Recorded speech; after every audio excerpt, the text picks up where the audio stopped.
can't wait to paint this. Gonna give it a big mustache.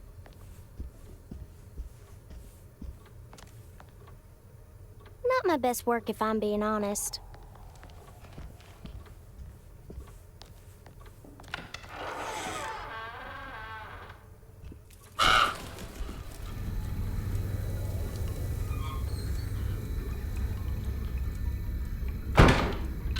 Look at this mess.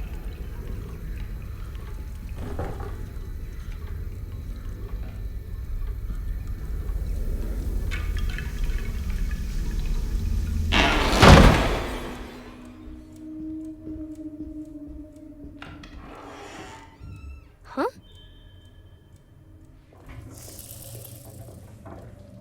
I already washed my hands today.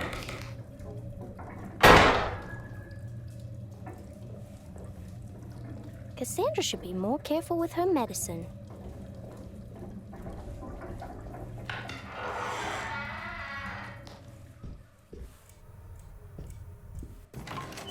Oh, goodness, you scared me.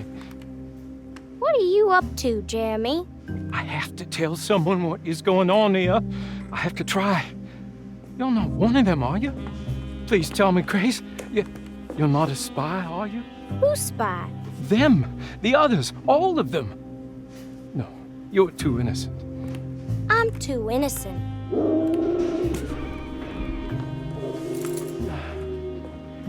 I need to get this letter to my niece. She would understand. Just give it to the clerk, Mr. Waits, and he'll post it. No, he could be in on it. What if he won't post my letter? Then don't make it look like it's one of yours.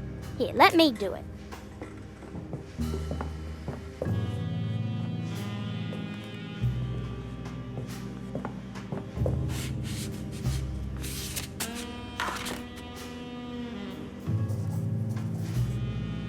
Miss Emily Hartwood, Dauphin Street, New Orleans.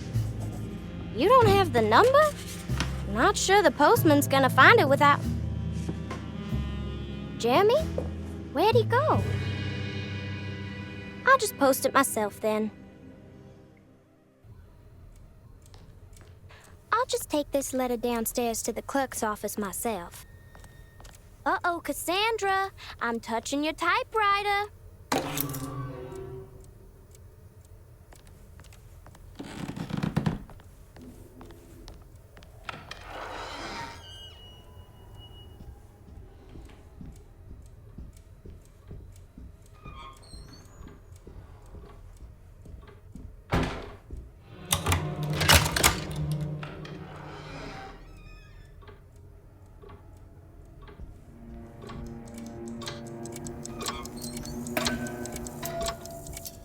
They're so creepy.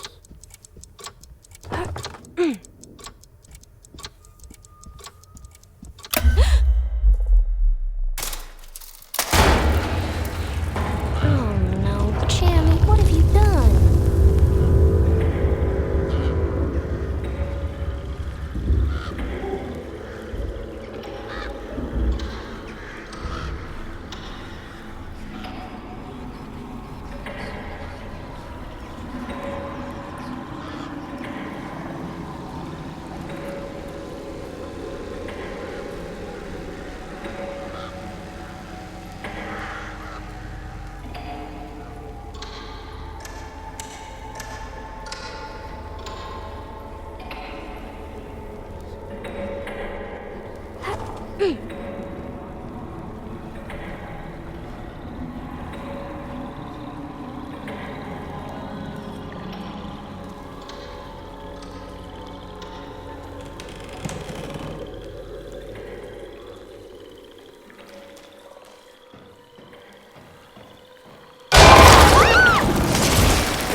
I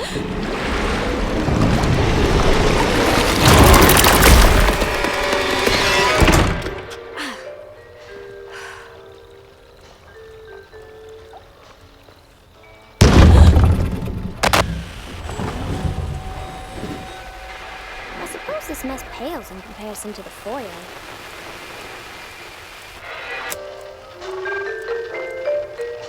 Oh, a little night music.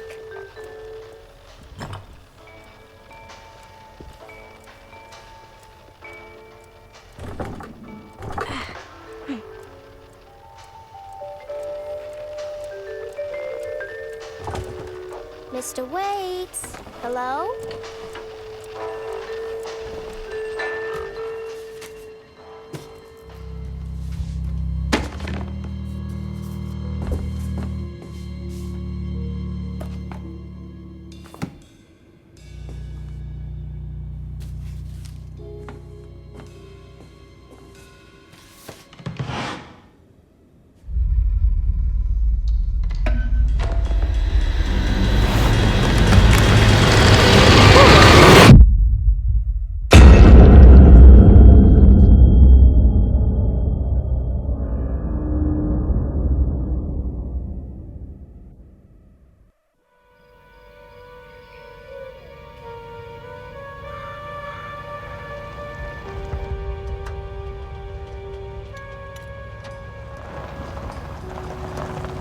Last night I dreamt that my uncle hung himself in the attic, that we were too late.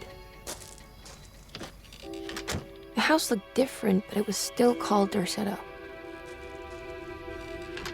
Definitely a weird place. Feels like I've been here before. I just can't think why. Let's not waste any time, Detective. Yeah, you're right. Let's go get your uncle, Miss Hartwood.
So, your uncle. What's wrong with him? He's possessed. As in the devil? Something like that. He says a dark man is following him, watching him at all times. What do you make of it? It's nonsense, of course, but I'd be lying if I said it didn't bother me. You see, it runs in my family. Possession? No, Detective. Deteriorating melancholy. Practically every member of the Hartwood family is driven mad before they grow old.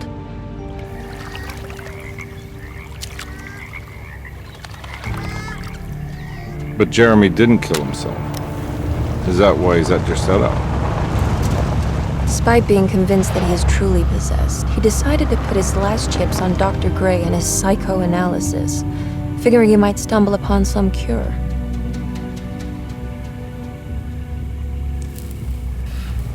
You mentioned the letter. I received a disturbing letter from Jeremy accusing the staff and all the other patients of being involved in some cult, and now they are also out to get him. Could it be real? Or is it all just in his head? It's a story he tells himself, Mr. Carnby. Anything to avoid the truth. Which is? That we're all terribly insignificant.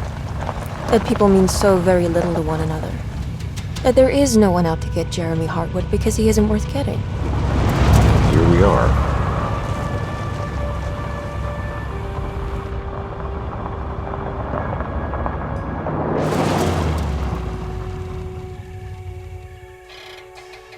My uncle's not well, Mr. Carnby. I want to make sure he's all right. Then what's my part in this? You couldn't get a cab? I just wouldn't feel safe going alone.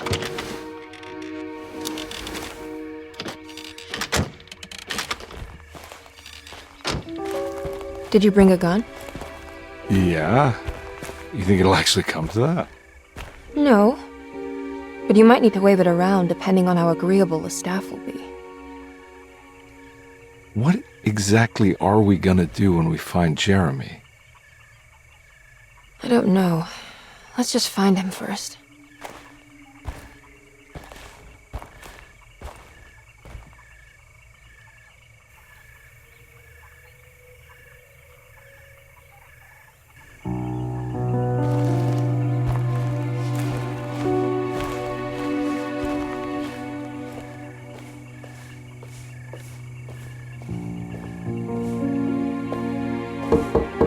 Hello? Hello? Looks abandoned. It can't be. There has to be someone around. Wait here. I'll go around back.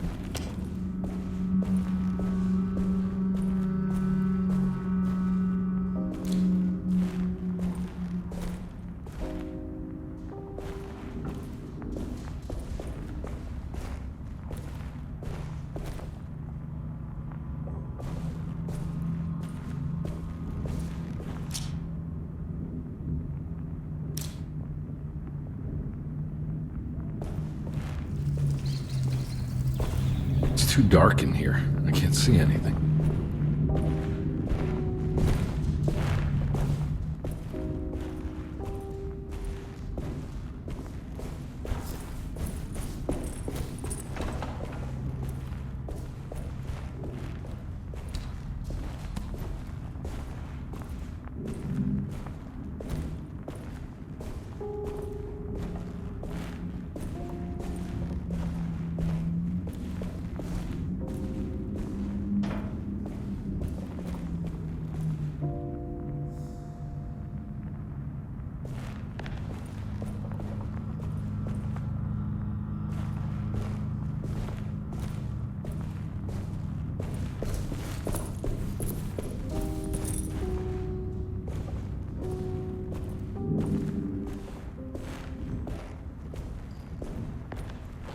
Now what do we got here?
I'm not getting in there.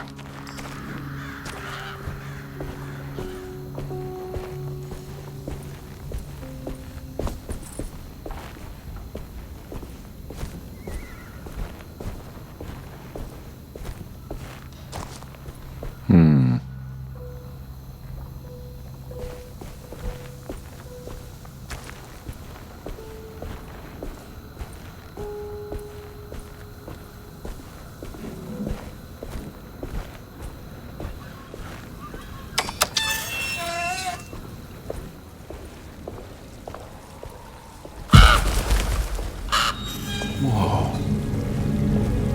That's one big tree to fit inside the conservatory.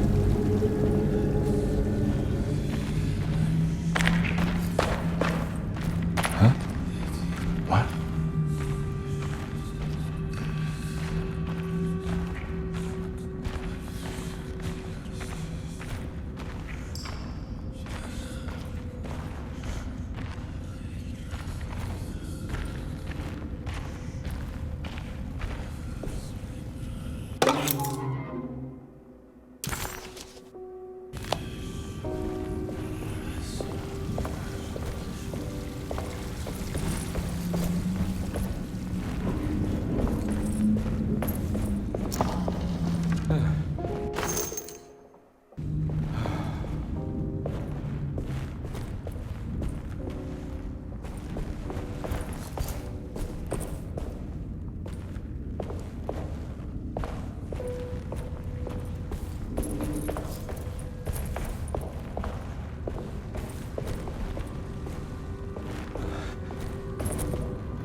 Don't mind if I do.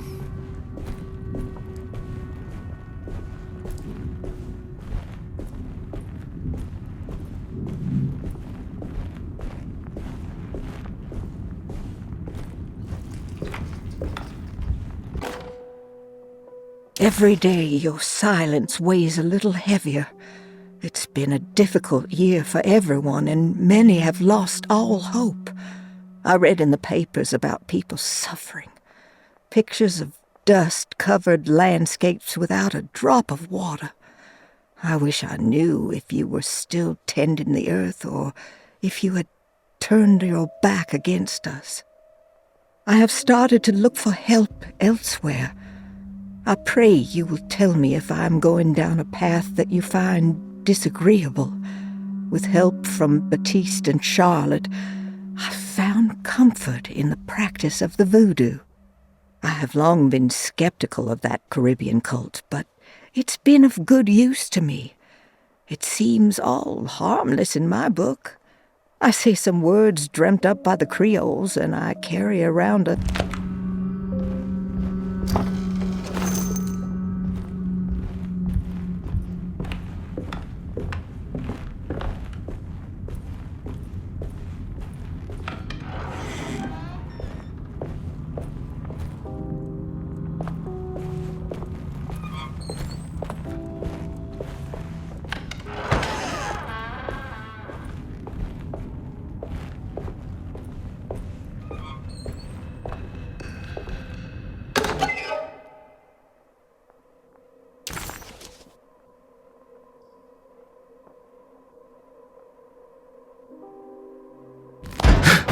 What was that?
Please do not touch the boiler.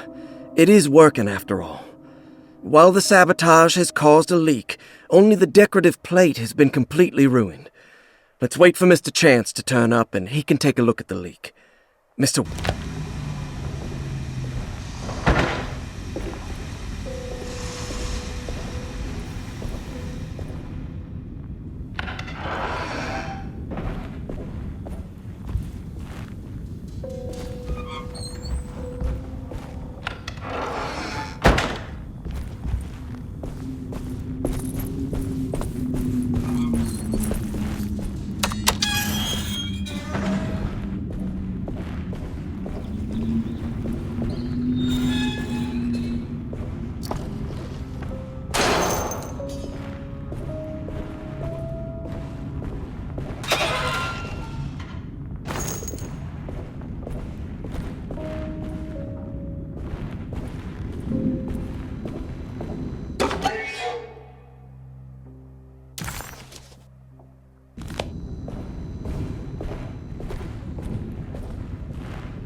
I need the key.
I need the key.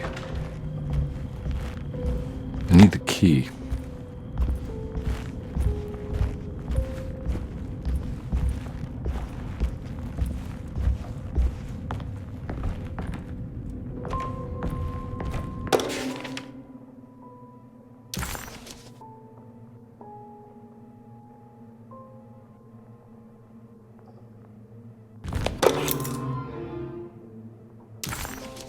Nice.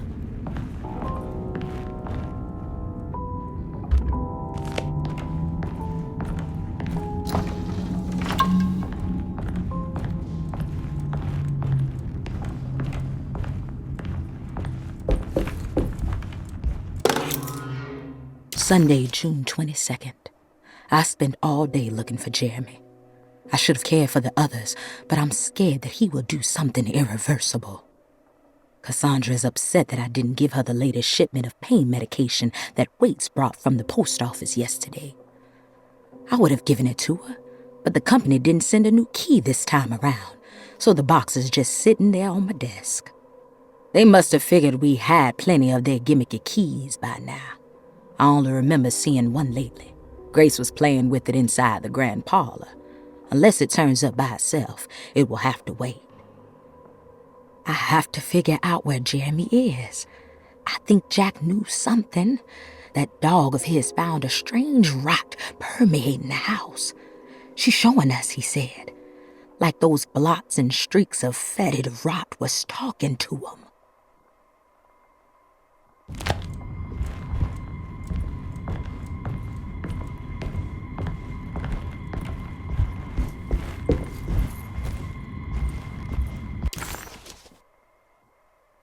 That's it.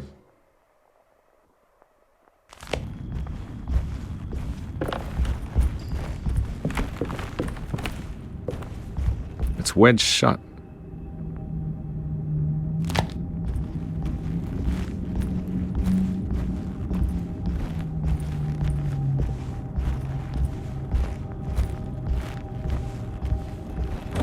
Looks important.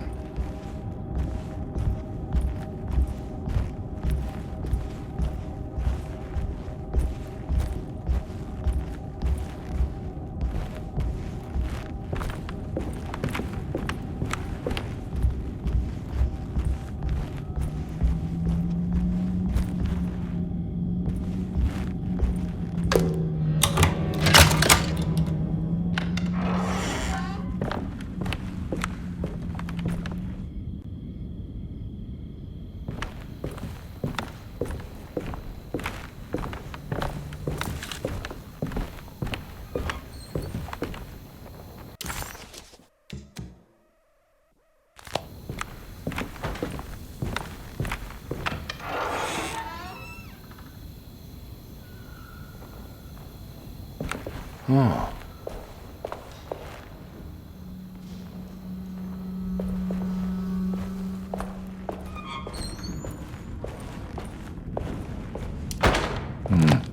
I need the key.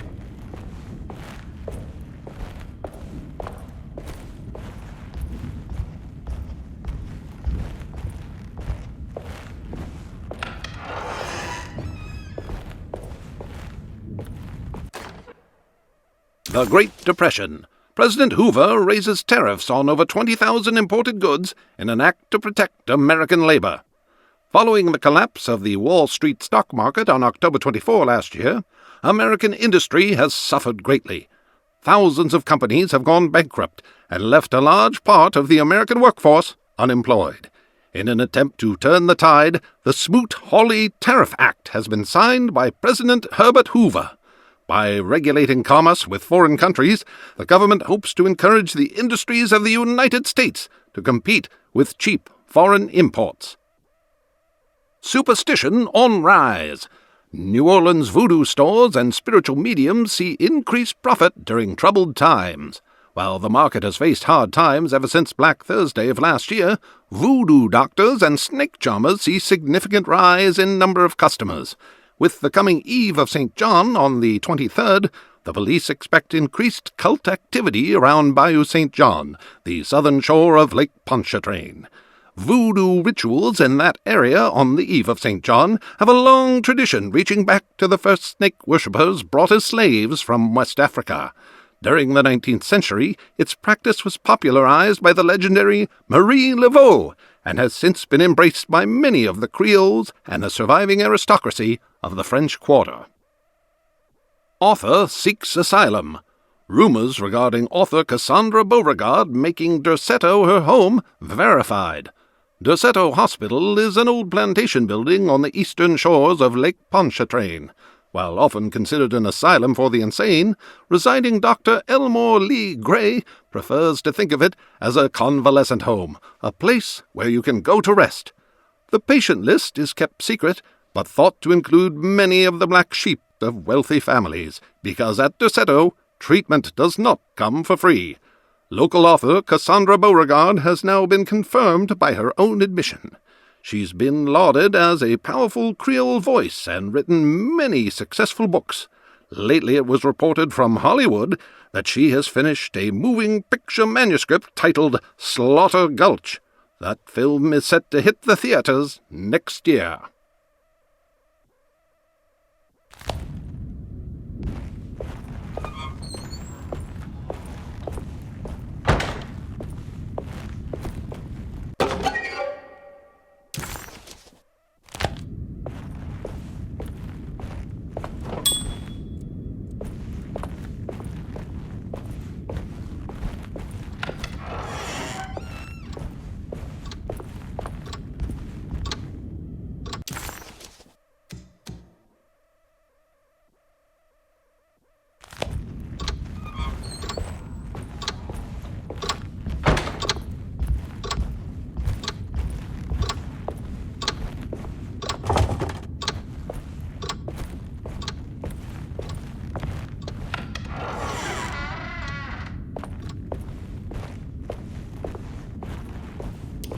I need the key.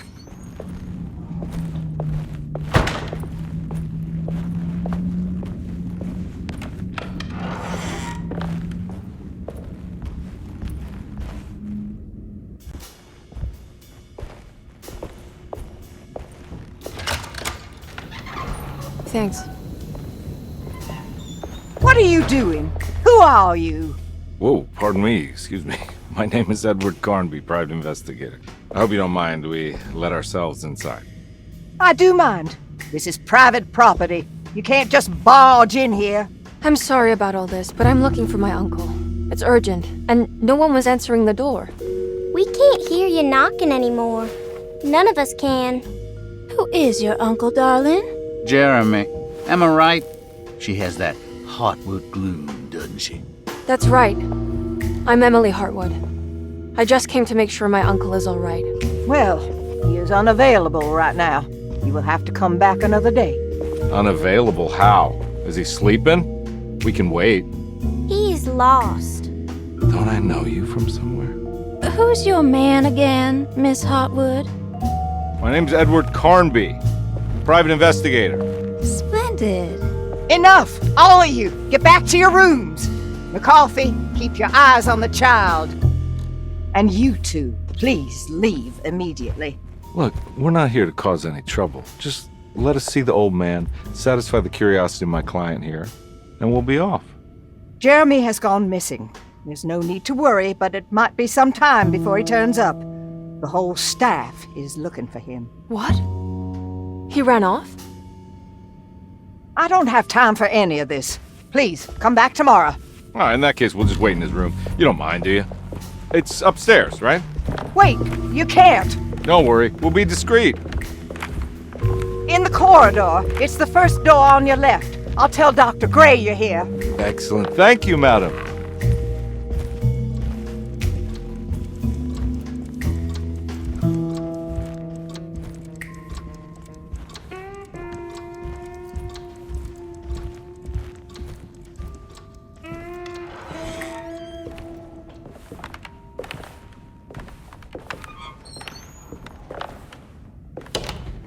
All right, here we are. Let's look around. See if we can dig up any clues.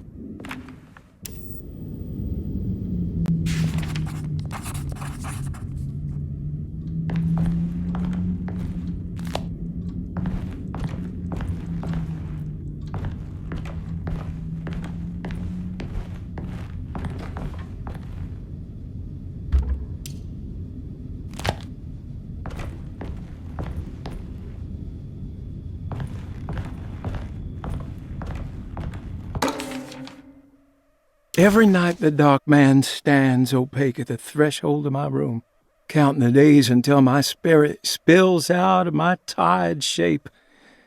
Only his pallid mask shelters my remaining sanity. Staring directly into the face of that demonic sultan would surely sunder time itself. Would he have looked the same to my father as he struggled for his life? Does his veiled face haunt my niece quite the same way? I wish so that I could rest my soul in that sunburnt convent of Teruel. Would I find you there, Juan? Or Senora Perosi, back from the beyond? Every night I hide from him, moving from one misshapen memory to another. Scenes conjured out of fantasy and delirium. Places I struggle to even paint. I wish I understood your death, Signora. Is there anything I could do for you but bury you in that bleak necropolis? That triumphant chapel rising above the ledges and the oven vaults shall be your sepulchre, where you may rest, and I shall weep.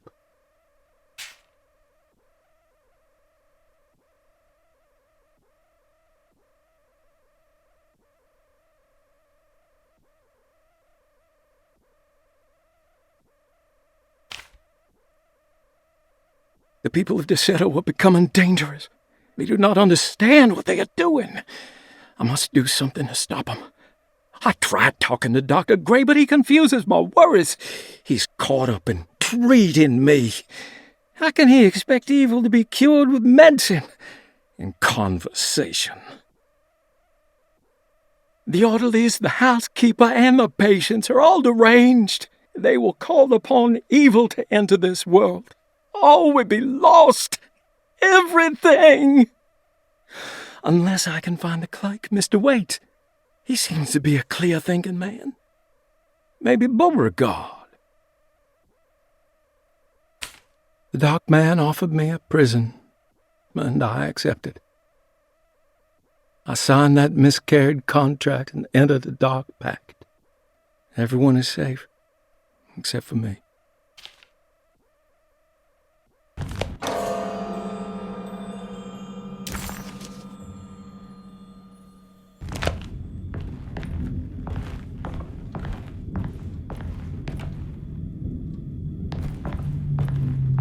I found a book full of peculiar notes.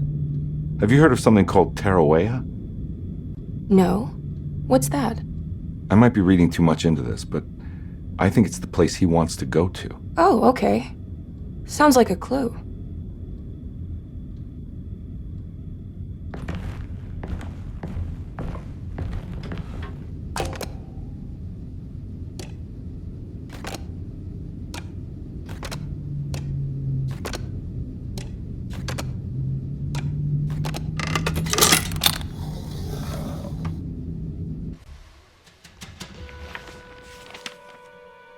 Hey, you know anything about this? Looks like some sort of talisman.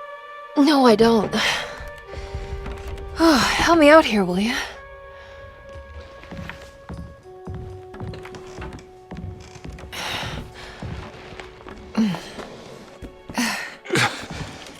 I would kill the guy to throw some of this stuff out. I'd be crazy too if I had this much junk lying around.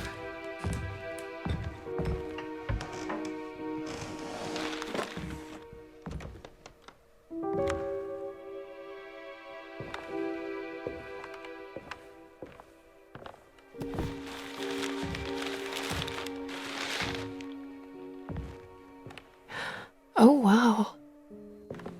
That's striking. I want to save this one.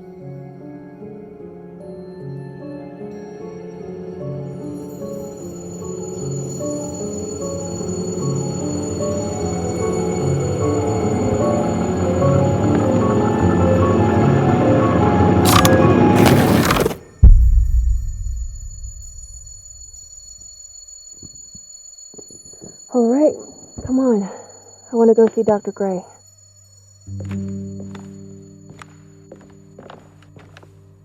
Come on, let's go.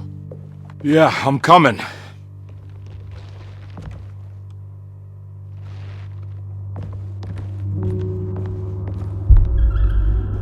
Miss Hartwood. Emily?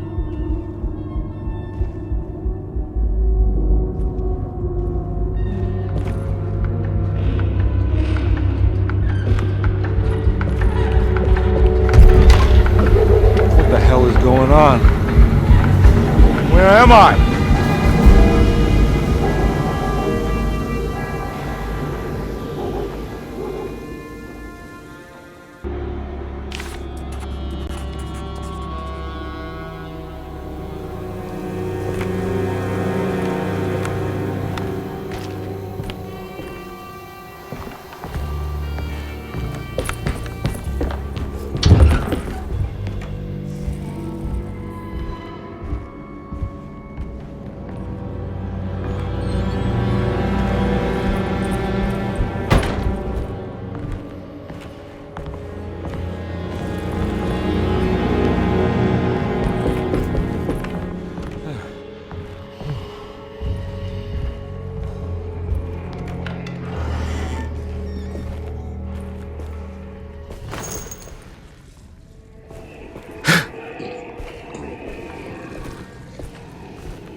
Ah!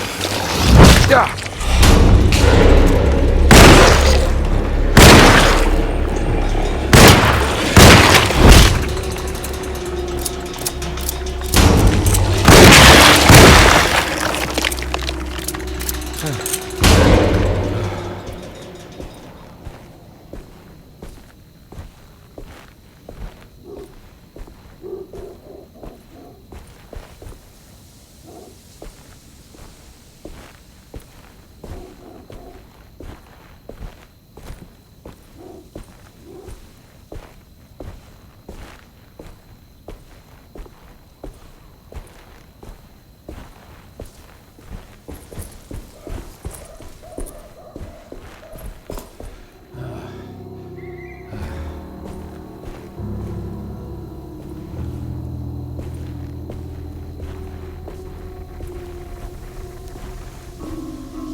is going on?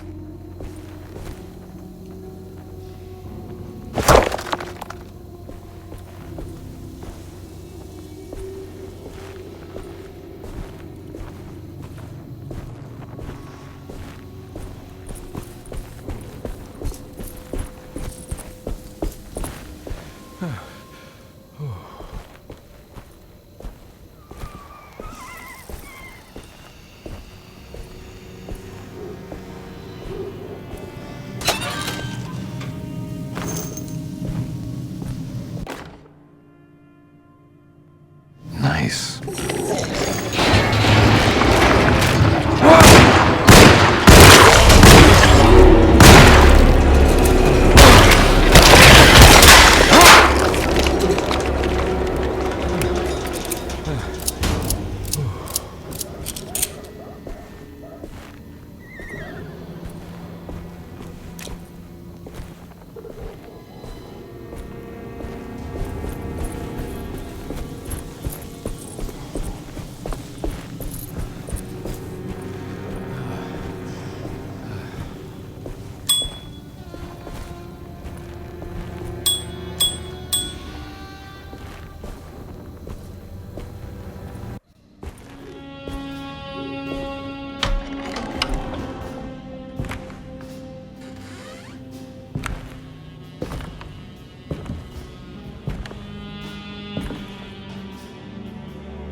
Don't let them get inside, compare. They're not the good kind. Is this your store? There are no owners here. We both strangers in Jeremy's store. Jeremy did this. How? The pact with the dog man. Jeremy warned us, but we didn't think much of it. I'm Detective Edward Carnby. I was hired by Jeremy's niece to find him. Oh, yeah? How much she paying you? $150. She's sure getting her money's worth tonight. Are you a thinking man, compare? No, not if I can help it. You know, I think Jeremy's hiding in a way we can't find him. He has this juju necklace that guides him. The talisman? That's right. It's some magic charm he got from Miss Jackson down the street. The voodoo priestess? You know surprising things, compare. Yeah, the Mama Loa. Here, take the key. I locked the gate to save her place from all the ghouls and goblins getting inside. Maybe if you go there, you can find some clues to show you the way. Thanks. I'll have a look.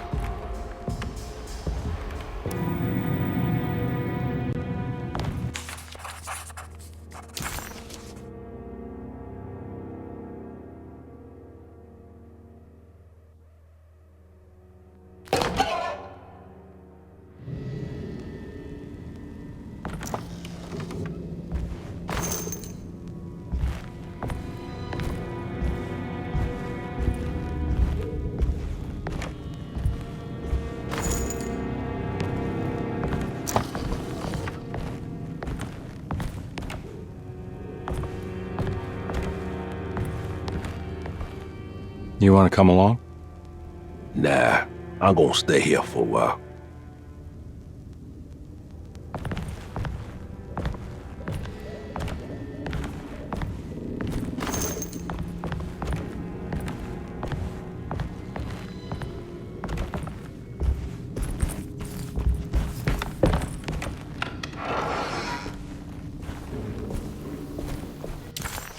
Detect.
can't go that way.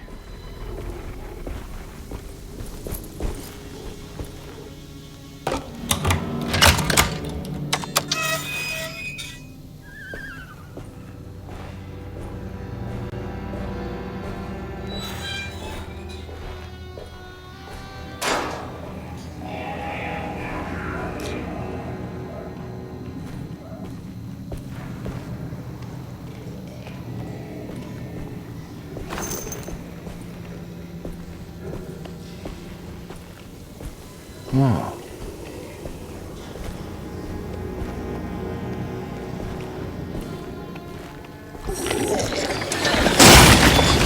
Ah!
I recognize this place. It's Miss Jackson's seance parlor.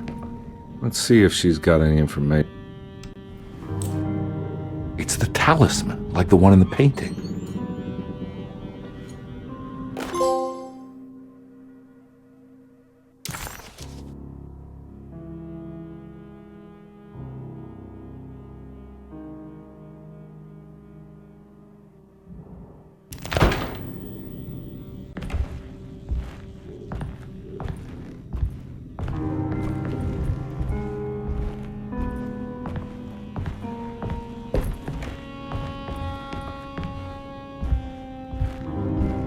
I think it's meant for the talisman.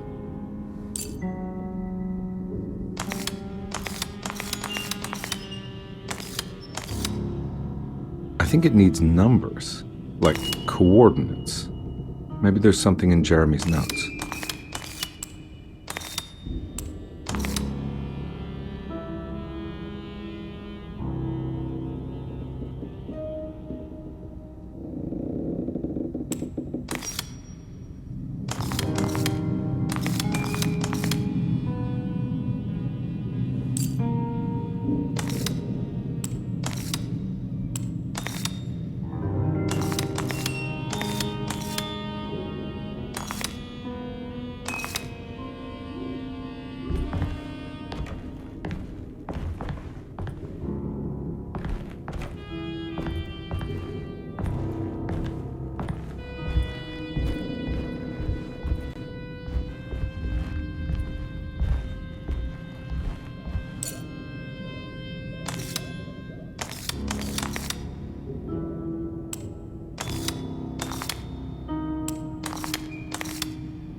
He recognized this place.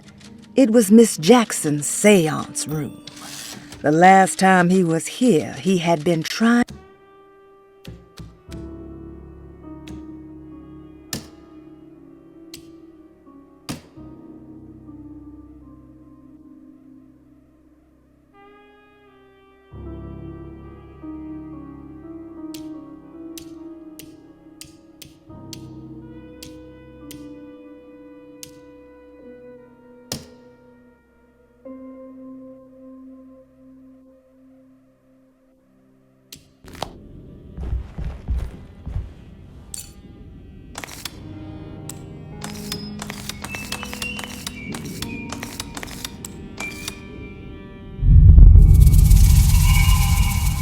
It's showing something. A place? Where is that? Huh.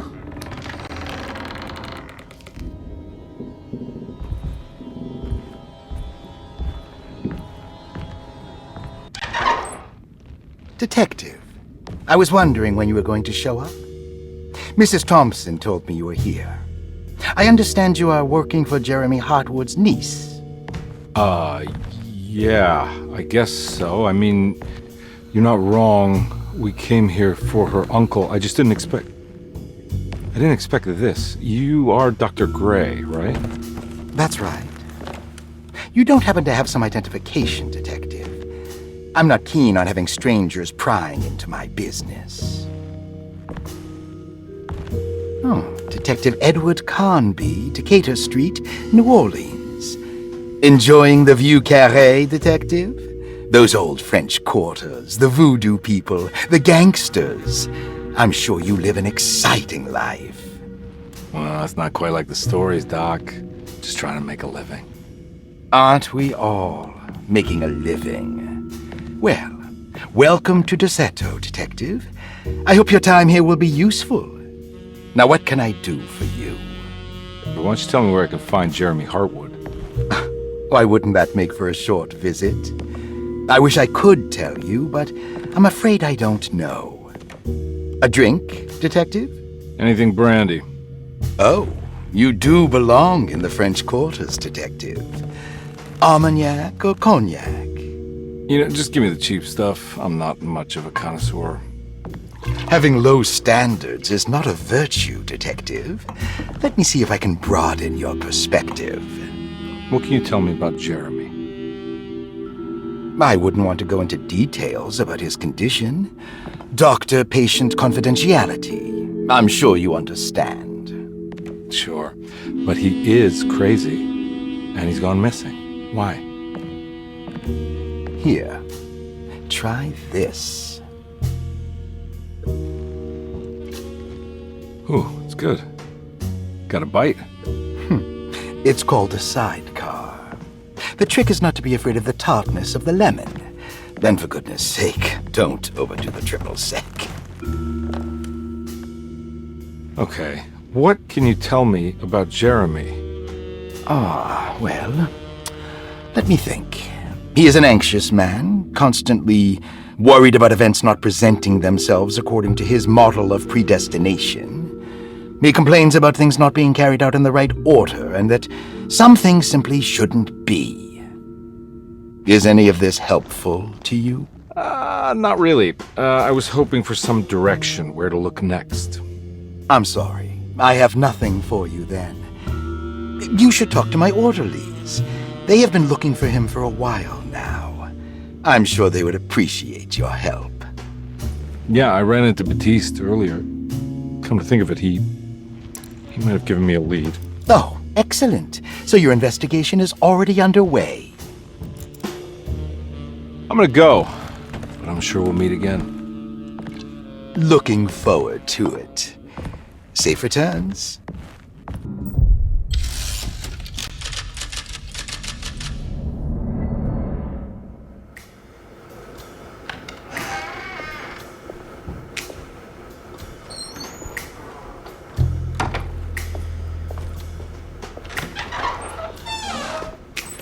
Detective Carnby,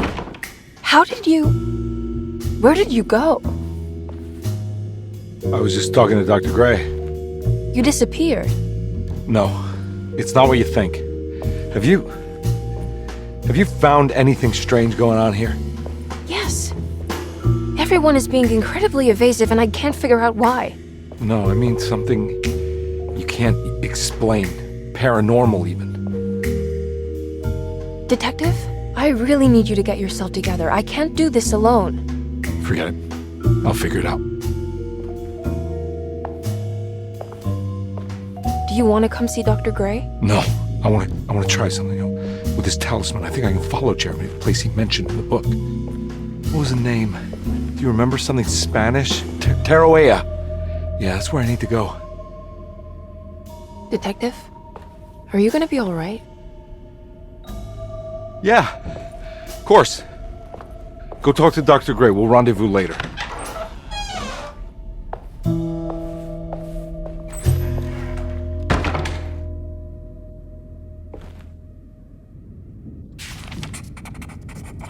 This talisman brought me back from the French Quarter in the blink of an eye. If Jeremy can travel so easily, then he could be hiding anywhere, even Tarawea. If he can do it, so can I. I just need to figure out how the talisman works. Paul, you're right about the plates on the boiler and the clock. They have been sabotaged, and I think I know who did it. They have something to do with Jeremy's episodes and how he seems to disappear at night. Right now, it's important that you keep an eye out for any of the pieces. I want to find out if I can repair the plates. Let me know if you find any of them. Lottie. Tell Lottie to take a look at the well in the kitchen garden.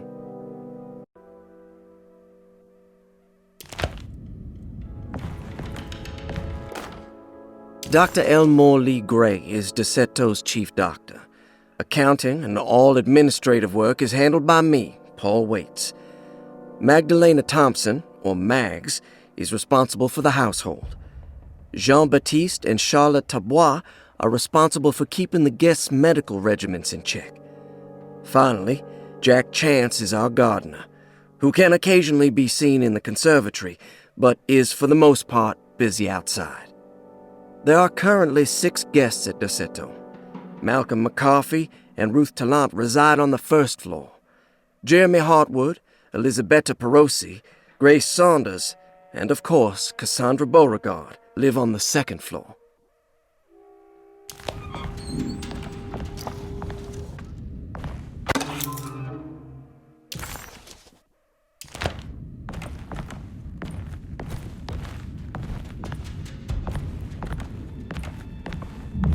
There's no way I can get into this thing. Better leave it alone.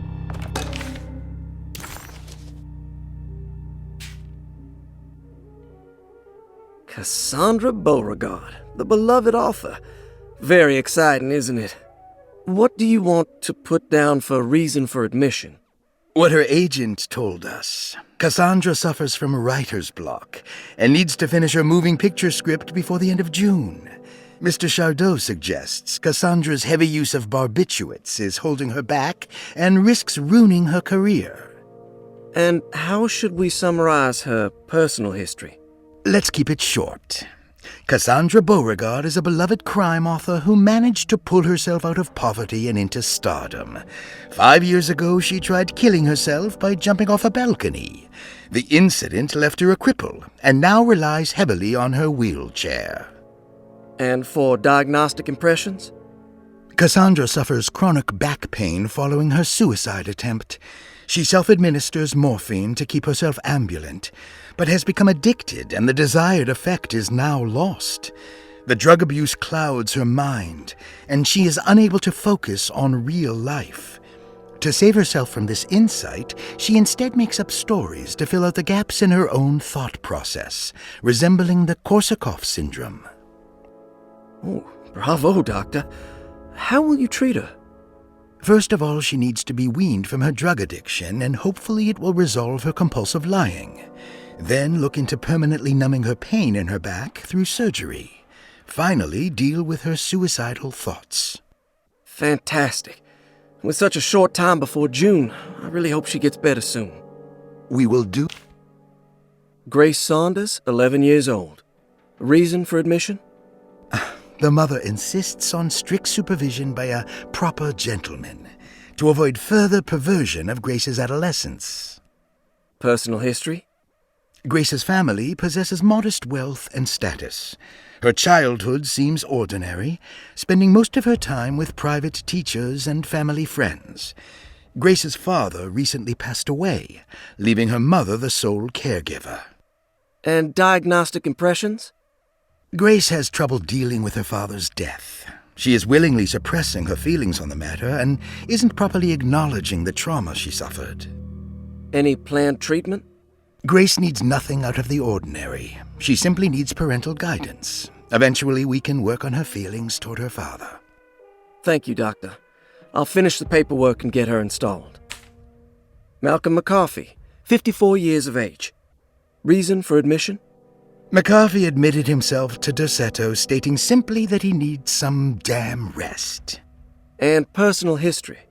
McCarthy claims he used to work as a lawyer in Baton Rouge, but says he can't go into details because of some legal dispute. His background remains largely a mystery, except for the occasional clue that he drops in conversation. Huh. And diagnostic impressions? McCarthy is an anxious man and an alcoholic. He often tells half-truths due to some deep-seated inability to trust other people. And how will you treat that? McCarthy will take some time to open up. Spending time with Jack's dog or the child should be good for him. Their harmless nature will help build his sense of trust. Elisabetta Perosi, 33 years old? What should I put down as reason for admission? Well, Perosi broke into Dorsetto and was found wandering the grand parlor. She was confused and suffered partial amnesia. She insisted she belonged here and offered to pay for her stay. Right. What do you make of her story? Perosi claims to have been a member of the Astarte artist colony some 20 years ago, a claim that seems contrafactual due to her young age. She looks to be and even thinks she is 33 years of age.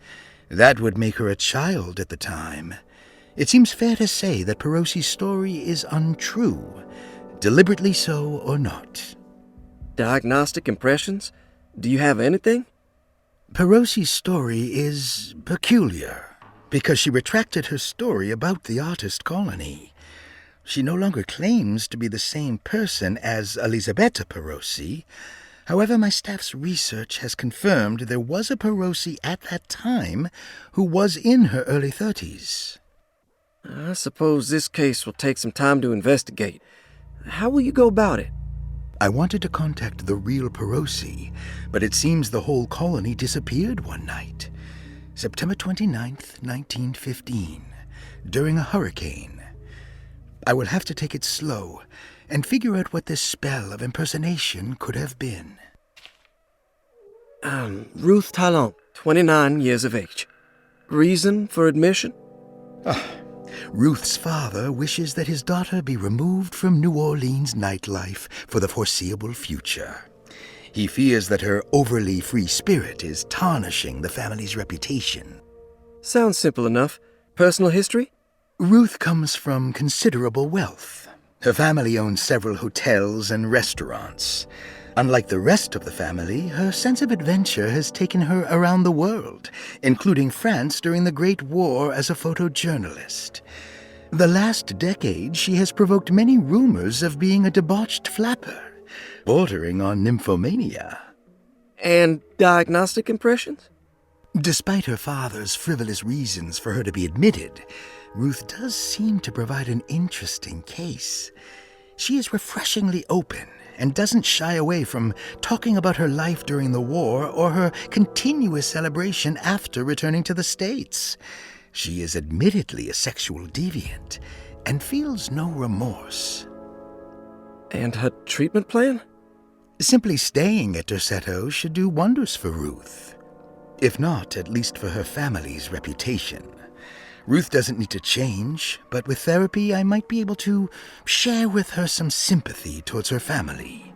I doubt she will settle down and become as dull as the rest of them, but at least she might try to be more discreet in the future. Looks like all the patients are accounted for, except for Jeremy.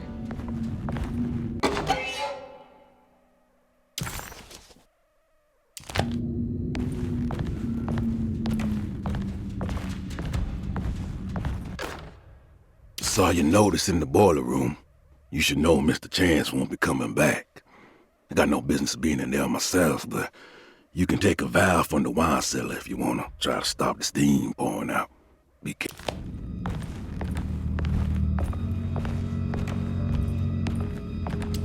I need the key.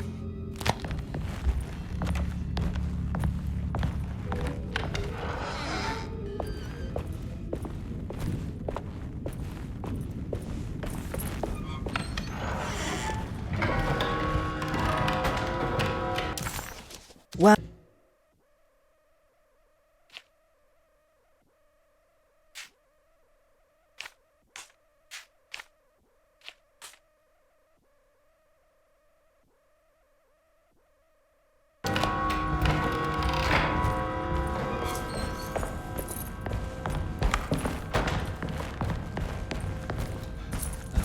Oh. It's stained. Looks like some kind of rot. This must be the clock. Looks like the plate that held the talisman in the seance room. But it's broken. And sorry, Detective. Didn't mean to obstruct justice or anything. That's fine. You know, I'm kind of busy with my own case of a missing person. I was wondering if you've seen Grace, girl about yay high? I can't say that I have. Why are you asking? Well, I'm looking for her. Is she in trouble? No. She's just hiding somewhere. We can't have a rascal like that running around unchecked at a time like this, you understand? Well, I haven't seen her. Well, let me know if you find her. I'll be around.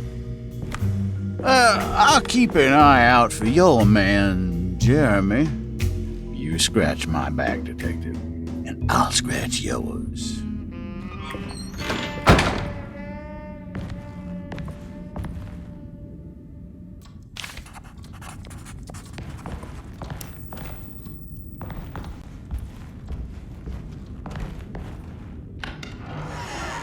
Looks like everything's back to normal here.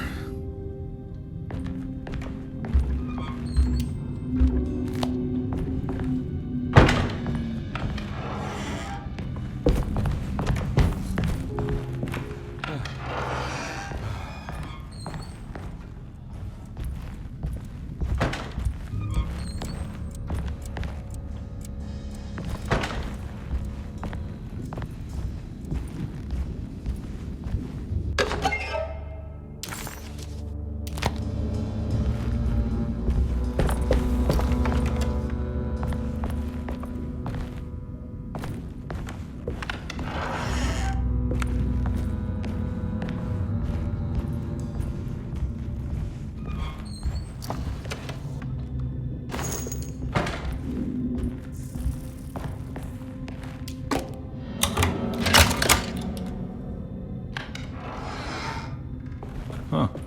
How eccentric. I did it! I crossed the thresholds to my intended destination without a focusing device. My talisman now knows these roads, and I have no need for the plates. I can find my way to Lafayette as easy as I find my own room. I visited the grave of my father and seen the oven waiting for me. Thank you for opening these doors. I now must summon my courage and go back to that hateful mound outside the oil rig. I hope you'll be feeling better when I return. Jeremy.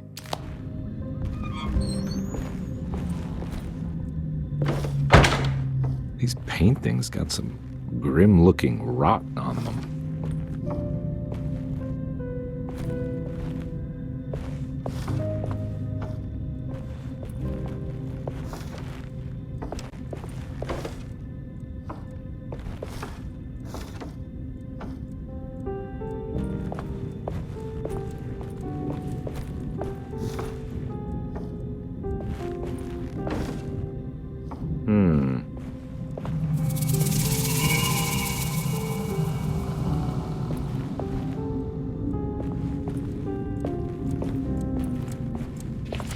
Astarte Artist Colony. I remember hearing about their disappearance. Must have been 15 years or more now.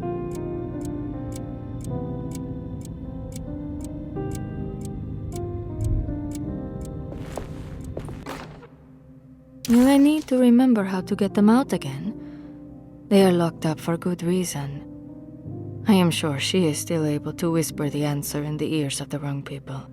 But not for long. I will see her burned soon enough. That black goat will be sacrificed to put an end to it all. Then it will all be over. No more Derceto, and sadly, no Astarte. Those good pirates of Pontchartrain. May you still sail the lake until you find the shores of Hali.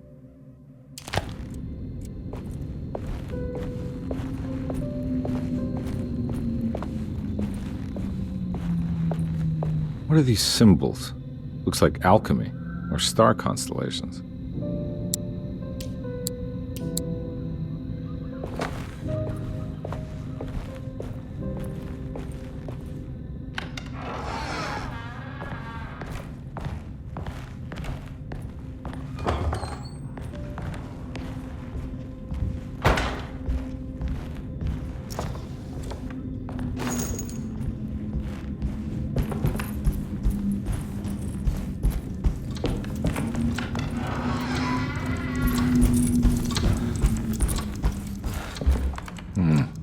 I need the key.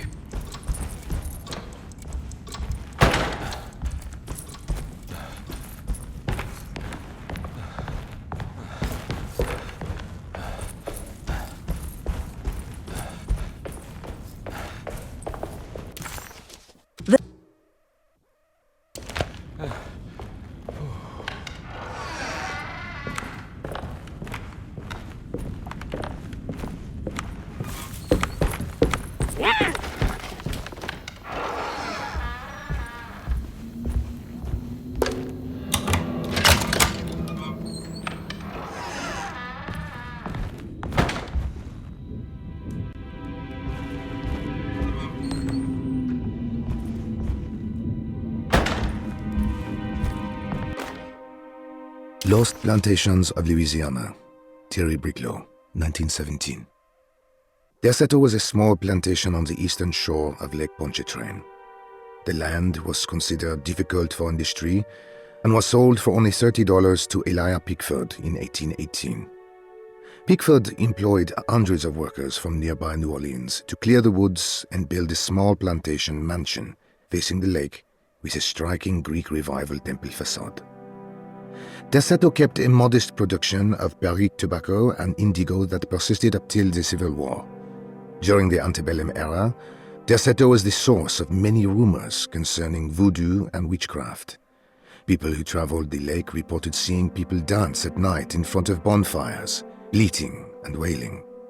On June 17, 1862, Captain J.W. Norton of the Union Army recounts leading a raiding party from ships anchored in Lake Pontchartrain in order to seize control of Derceto and free the slaves working there. The captain was surprised to find the workers fighting back with unprecedented zeal. Norton's account describes these men and women as enraged with fanaticism. Pickford reportedly tried to placate the raiders, but was shot in the confusion. Captain Norton left the mansion burning and retreated to his ships with his men. Derceto was left in ruins for several decades. The ownership of the land was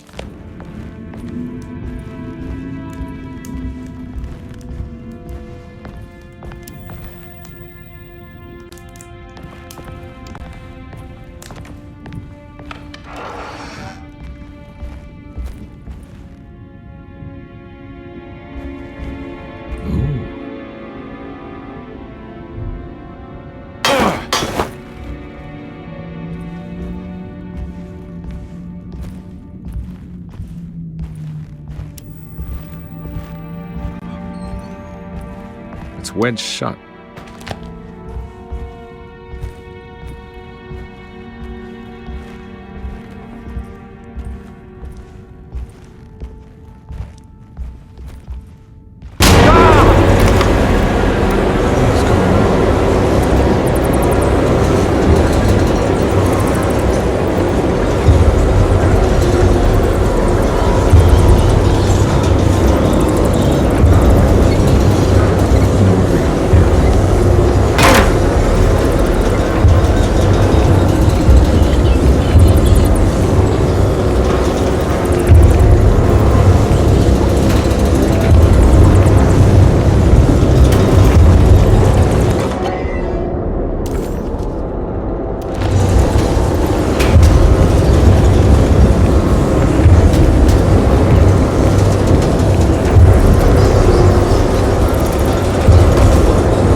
What happened? Everything's normal again?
Got it. Nice.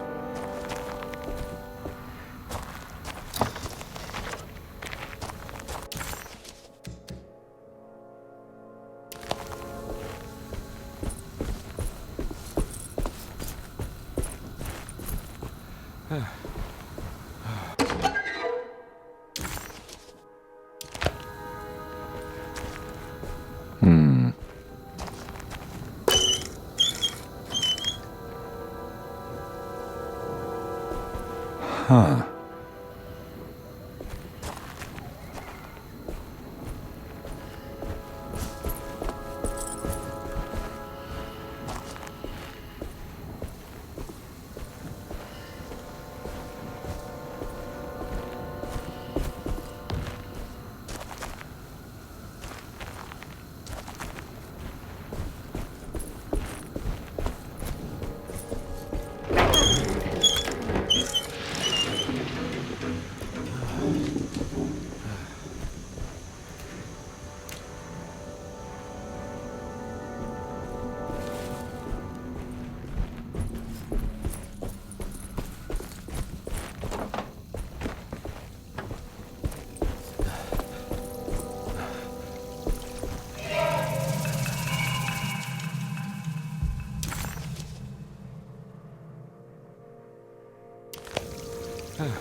Got it.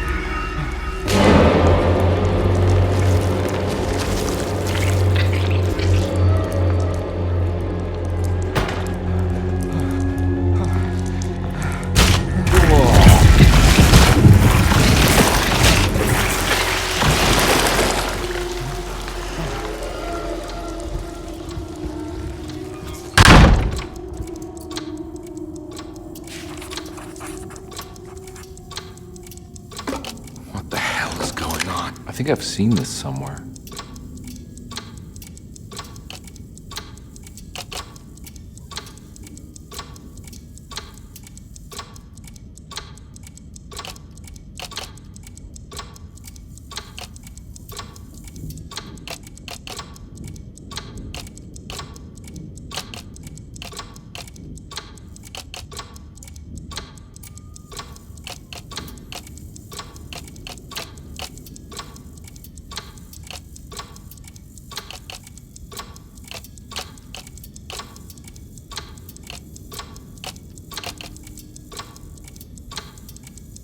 There was something in the commonplace book about this.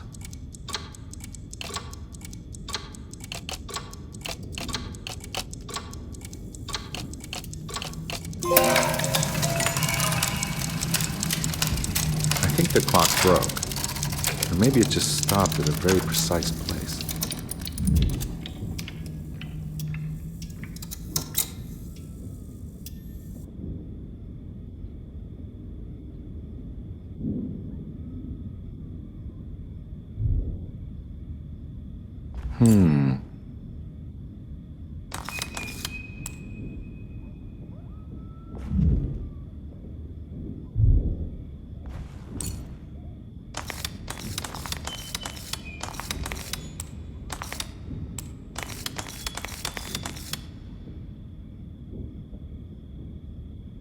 There's a picture in the black glass. It's showing me something. It's the hallway outside Jeremy's room.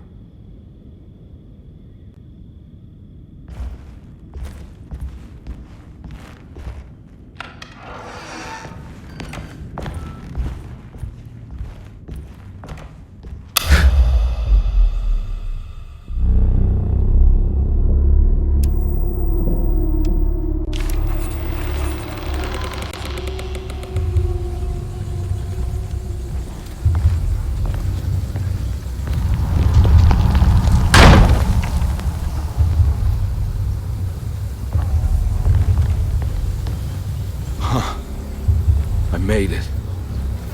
I entered another one of Jeremy's memories.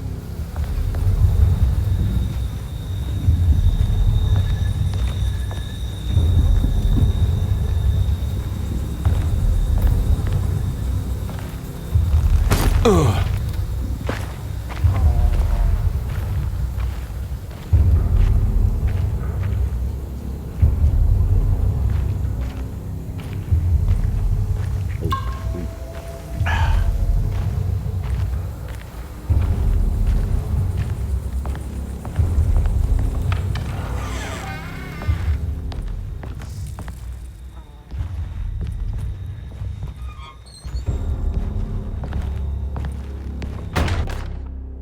May 1923, Monday.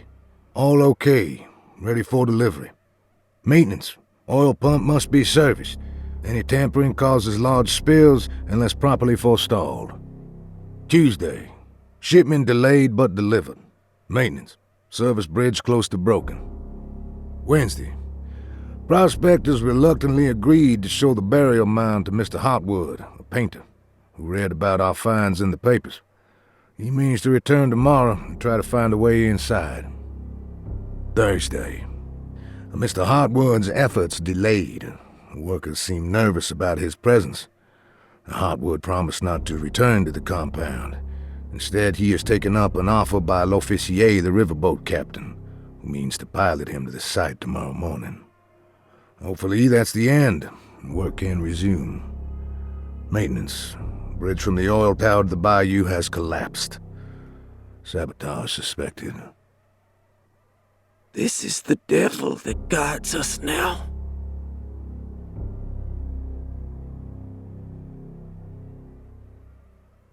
Huh.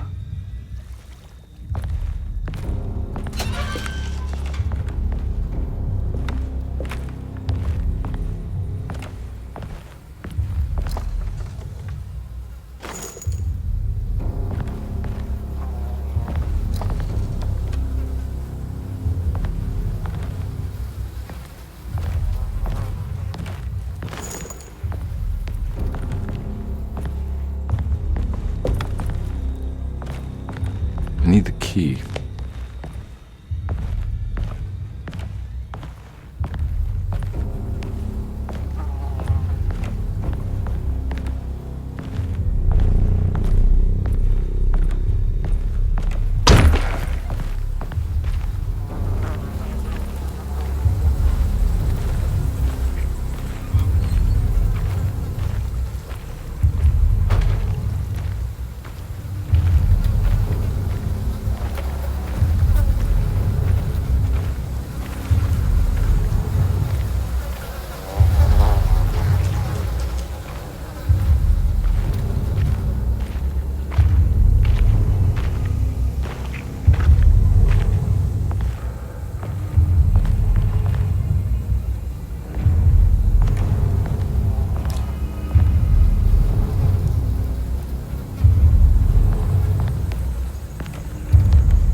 Locked.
There's something missing.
pretty weak.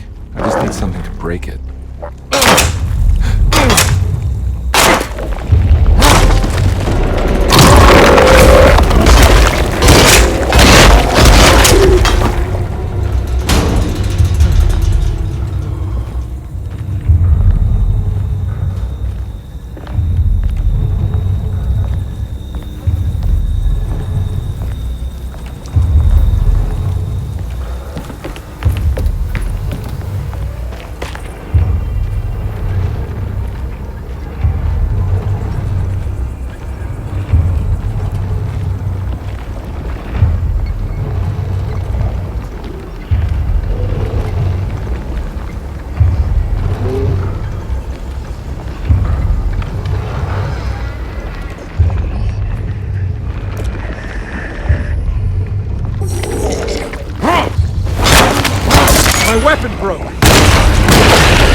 way to get to the other side.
All right. Now what?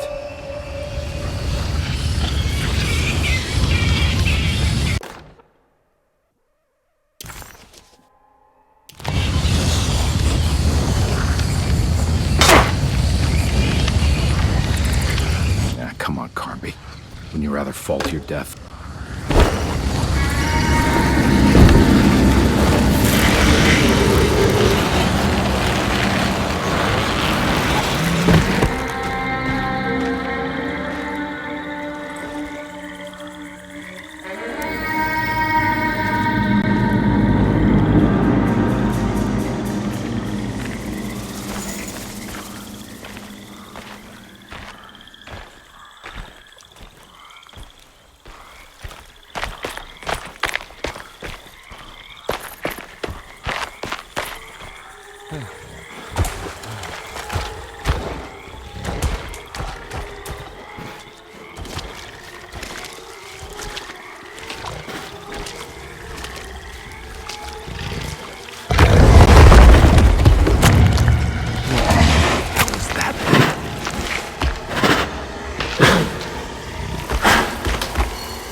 It's the hateful mound Jeremy talked about in his book.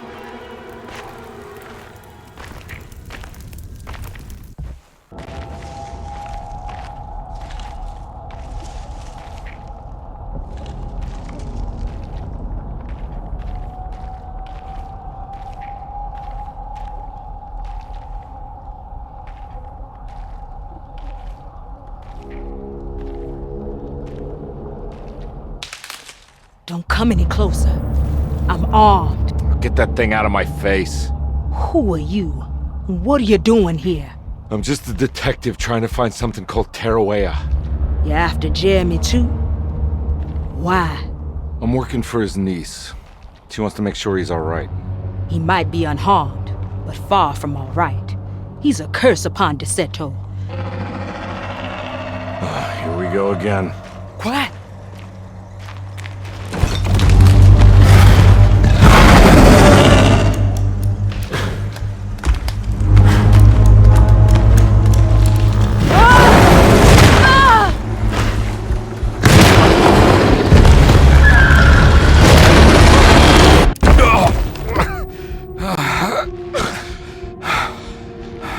Oh, Christ in heaven.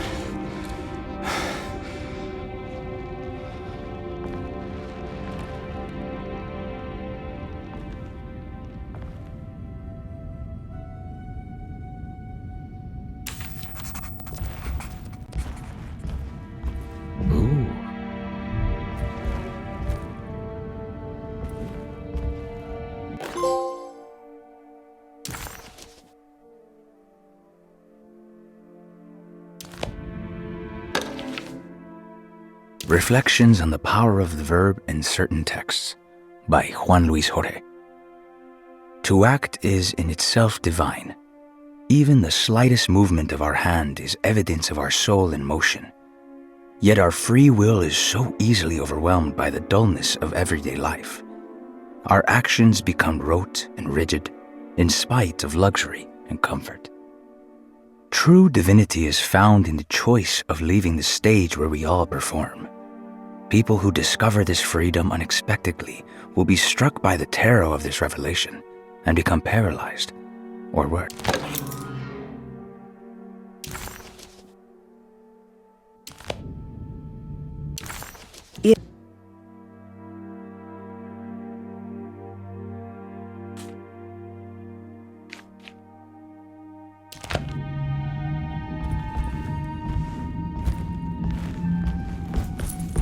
It's wedged shut. It worked.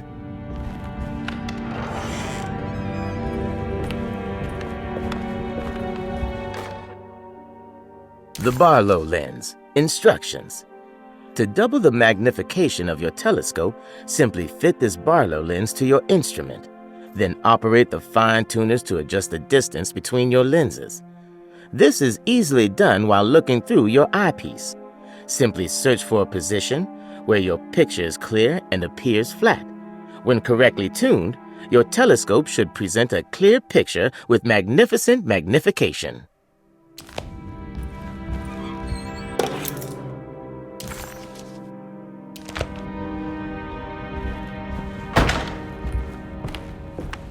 I don't think I have everything I need.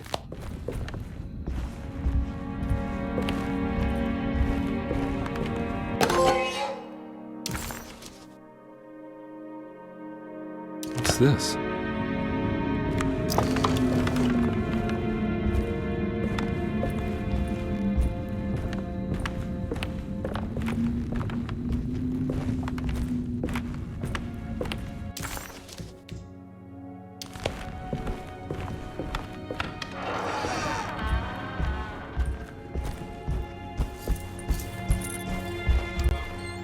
Now we're talking.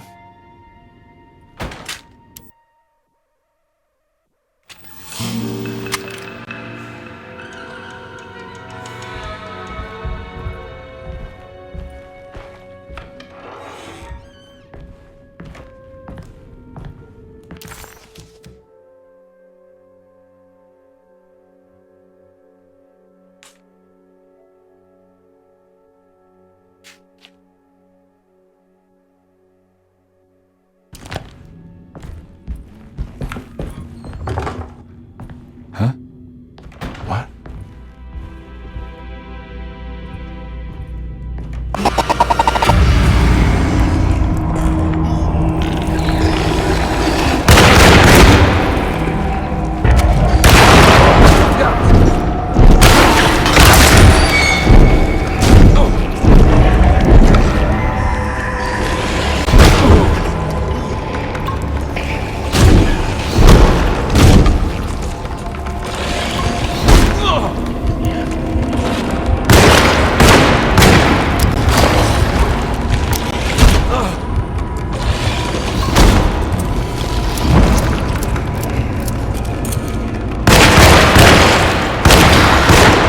I'm all out of bullets.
it's wedged shut. It worked.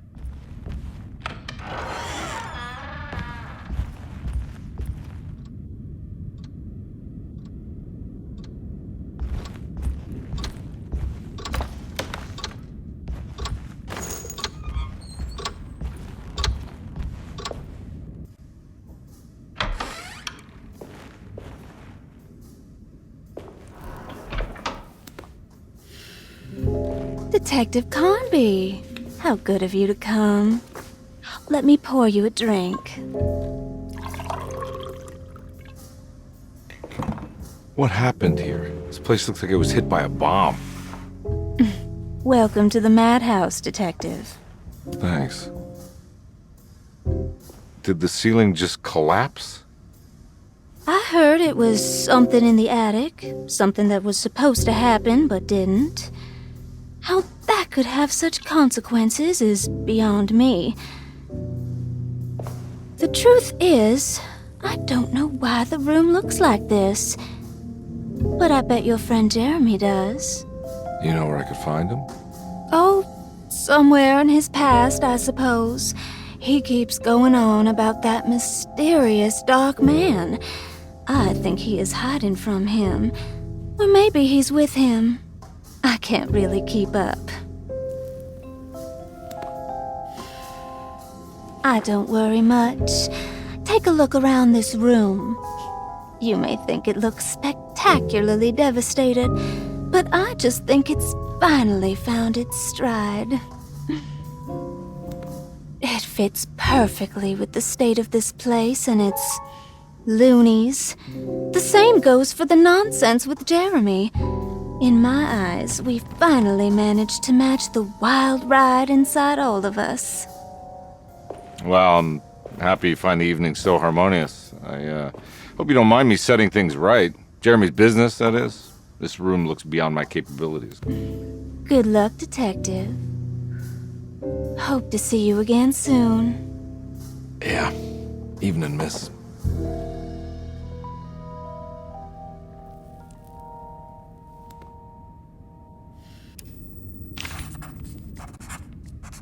Ruth's.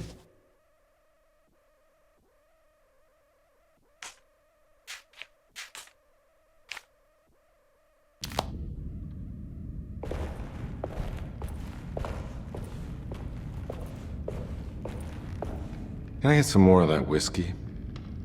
Go ahead, Detective. I don't think I can stomach any more anyway.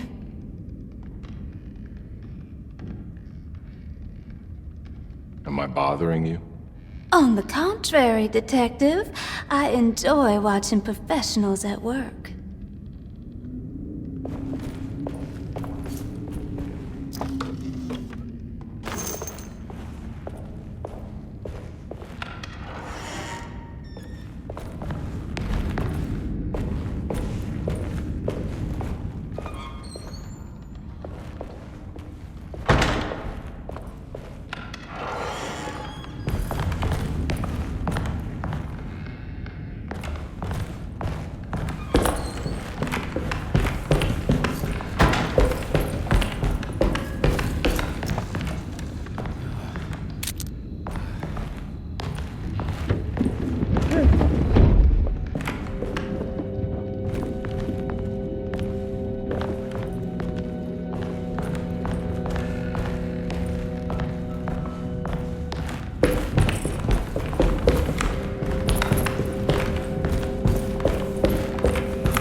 There's more of that aggressive rot. On the commonplace of evil, there lies virtue and stark irreverence, careless thoughts of luminous indifference. But blame not the beast we once were, which science so often wished to refer. Not the wicked full of sin, it is you who stand and grin. All our good intentions aside, whereupon we build our pride. Sunless solitude, follow not this corrupting light. Prophets of confidence always crashes out of sight. Hear me, for we all bear this mark. Thus we must remain alone in the dark.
There's something missing.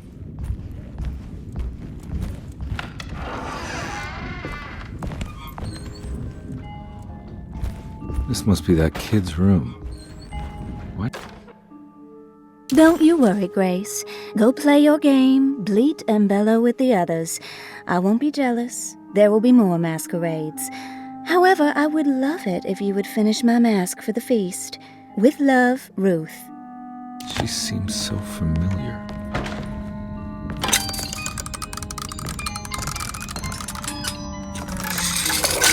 Huh.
What you got there? You drawing something? Nothing special. I'm just bored. Do I know you from somewhere? I remember you, Mr. Conby. From where? Don't touch that. Cassandra wouldn't like it. She wouldn't like it at all. Do you know where she is? I'd rather not talk about it. It makes me upset. Besides, she'll be back after the Feast of St. John. You think? Yup. It's all on the page, Mr. Conby. And many of them that sleep in the dust of the earth shall awake, some to everlasting life, and some to shame and everlasting contempt. All right. I'm gonna go now, if that's okay. I don't like to stay too long in the same place. Mr. McCoffey might find me. Hey. Is he mean to you? Not everyone needs to be saved, Mr. Conby. You should know that by now.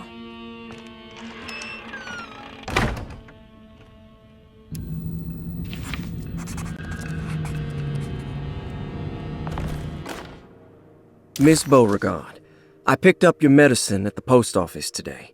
As you understand, it needs to be administered by the orderlies for your safety. I have put the box in Lottie's room for now, and I'm sure she will find you as soon as possible. Mr. Waits.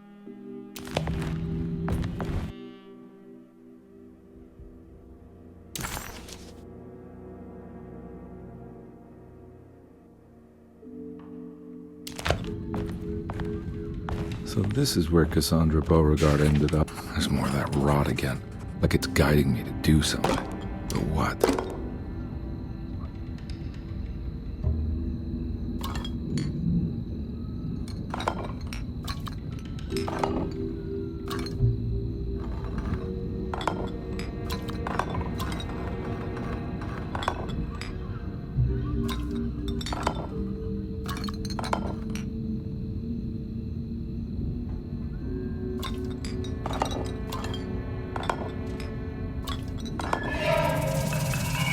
The rot made the shape of a snake. There must be something important to find here. Maybe it has something to do with the numbers on the labels.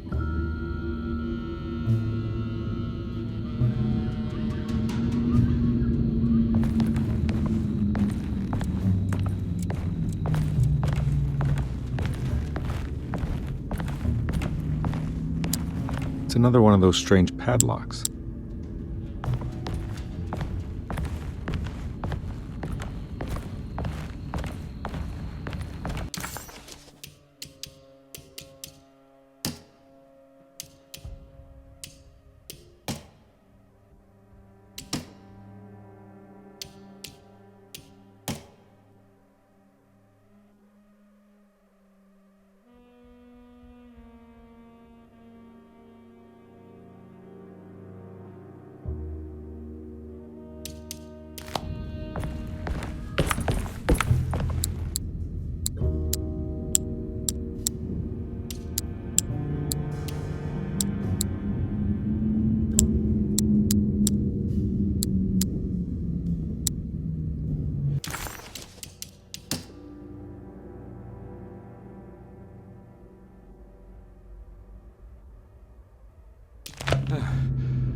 It worked.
Jeremy?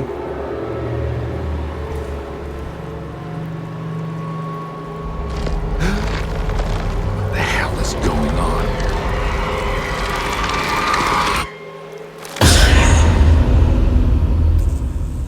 Where's the body?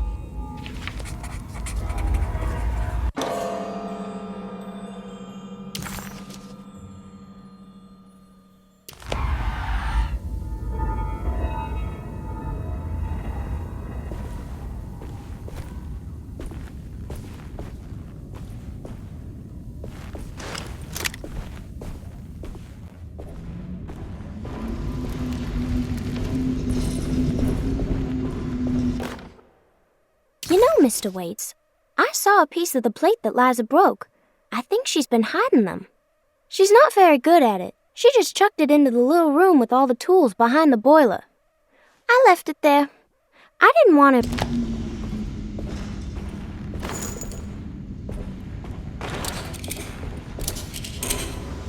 It's another plate for the talisman. Like the other one, it's broken and missing some pieces.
glass is showing another room.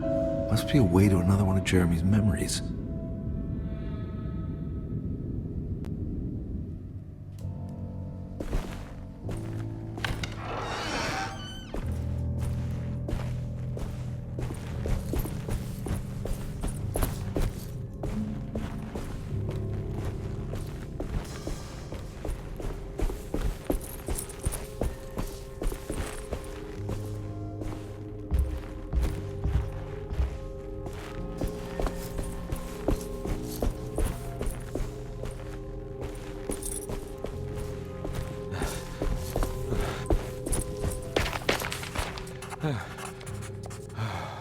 I knew it. I knew it would work. You're getting good at this, Carnby. Maybe a little too good at this.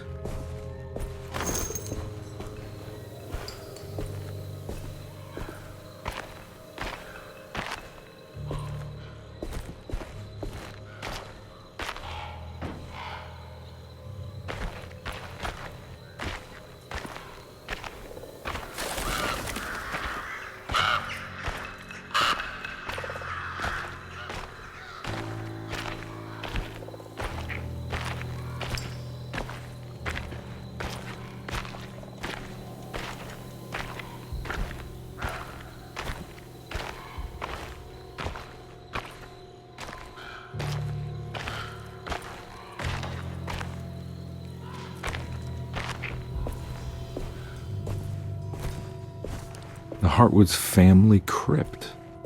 Emily's family must have deeper roots in New Orleans than I thought. I figured she was a Yankee like me.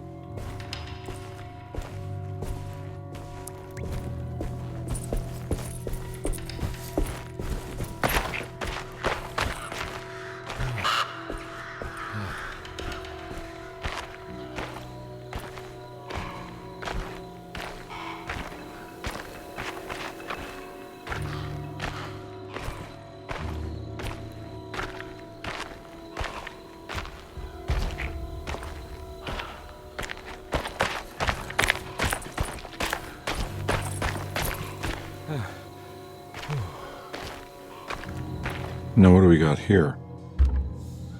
There's something missing.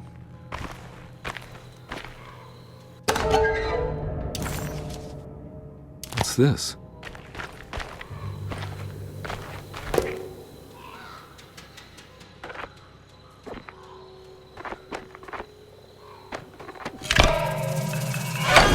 Got it.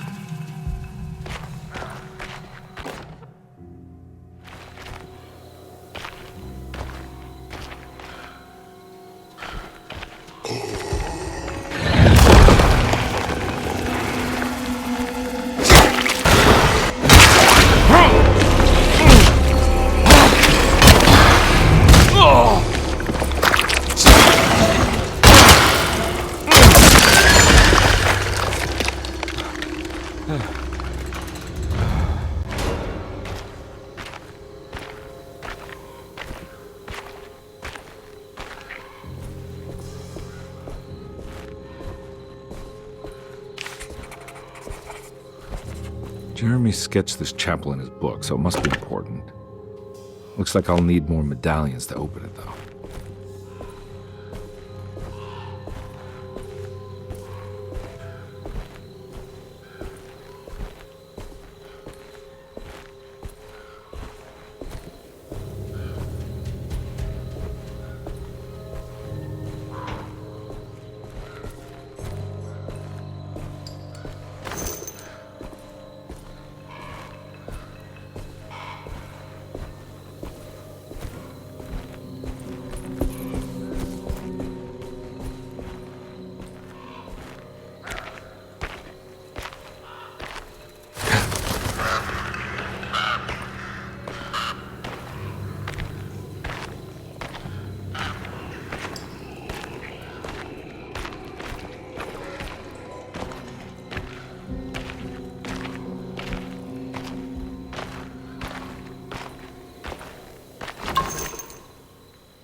It's blocked.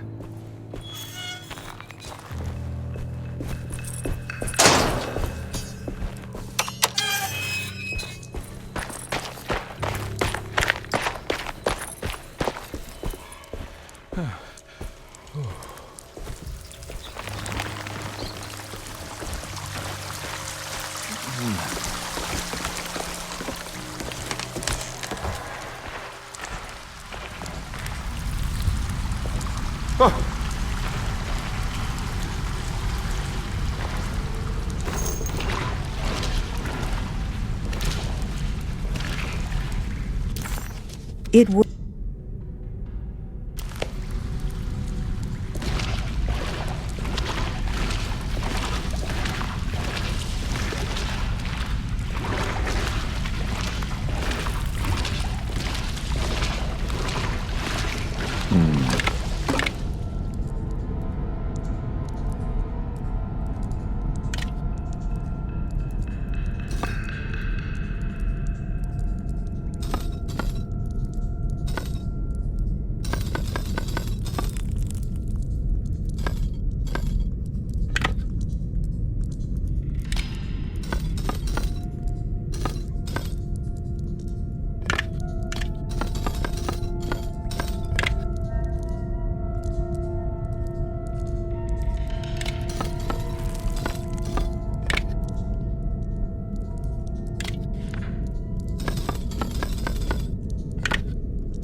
out here?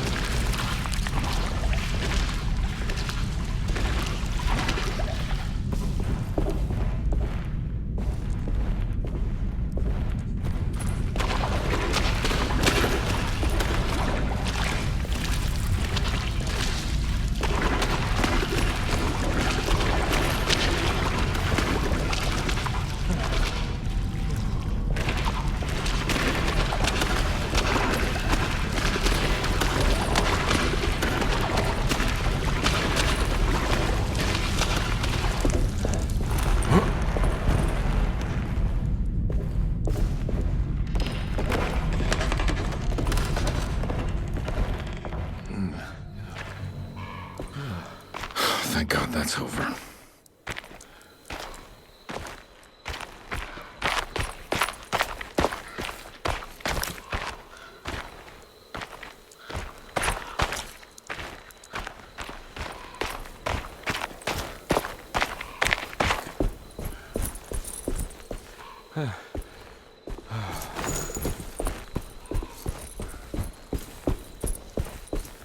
Huh.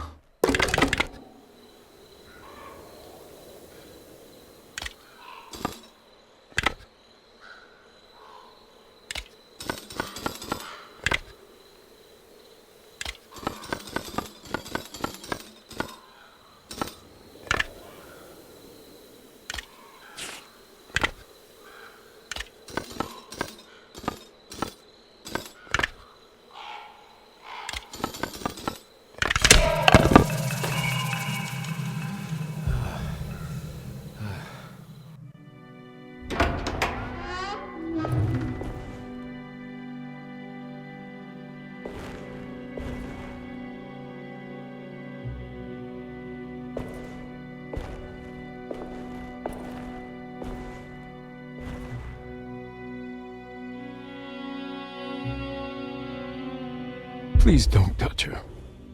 Jeremy. What are you doing here? Everyone's looking for you. I know, it's all a big mess. No one understands. I'm just trying to keep evil at bay. Just for a little while longer. You've got to come back with me. Your niece is waiting at Tercero. Emily? Why would you... My letter. But keep making it worse. What is going on, Jeremy? How is any of this happening? I made a terrible promise with someone. The Dark Man. Who is he? No, don't say his name. He can hear us. He's always listening.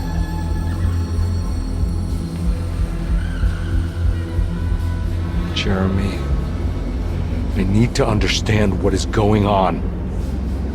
I promised him everything. When the sun rises, I will be chained in his sunken desert temple for an eternity. But at least the evil about to awaken and to settle won't harm anyone outside of that cursed place. You're acting crazy, Jeremy. I want to help. There's nothing you can do. And what's all the business about Tarawea? Why did you want to go there? Well, I can't go there. Not allowed. But you wanted to. Can I go? Tell me, will it help me to break your pact? Is there something there that would help? Why would you give me hope? That's so cruel. Okay, sounds like we're onto something here. What should I— Look out! Behind you! Run! Don't let him take you!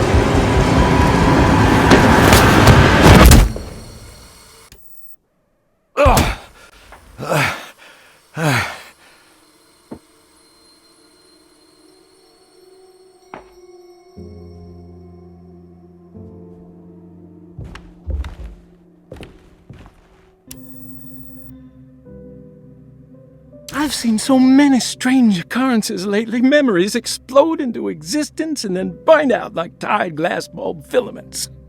Dreamscapes crash down from the stars and sink into the sea. Doors that lead to nowhere and absolutely everywhere at once. With all this reverie, I want to think there's a chance that you found a way to remain alive in some way I cannot fathom.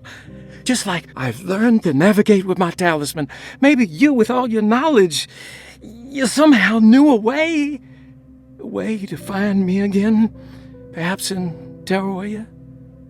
All my love, Jeremy.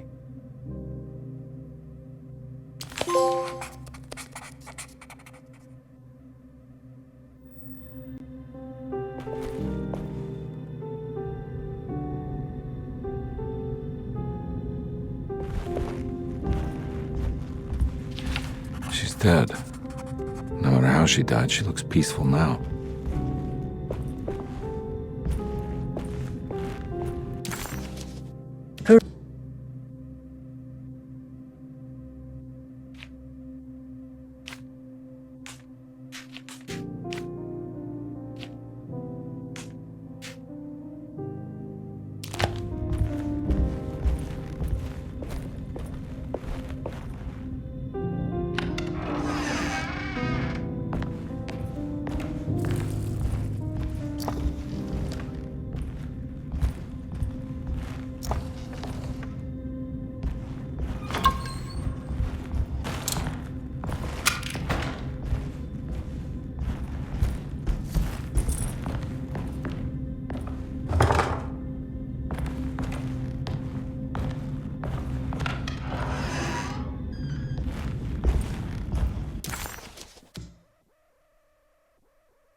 A telescope lens.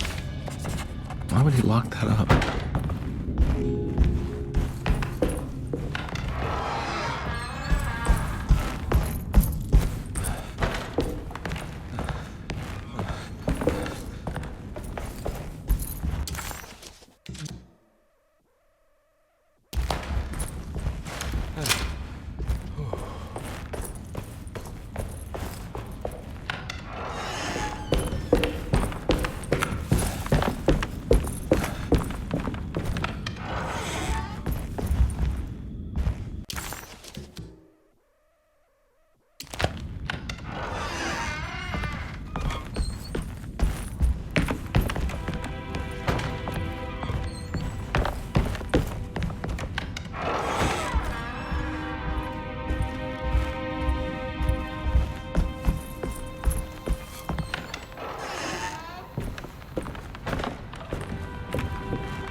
Whoa.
Whoa, what's going on?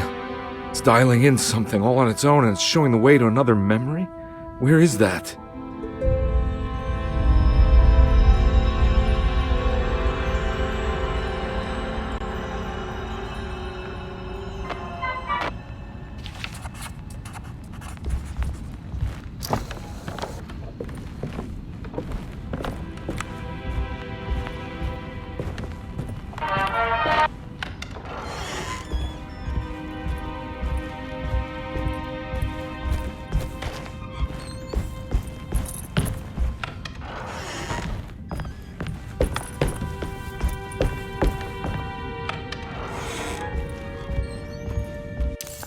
And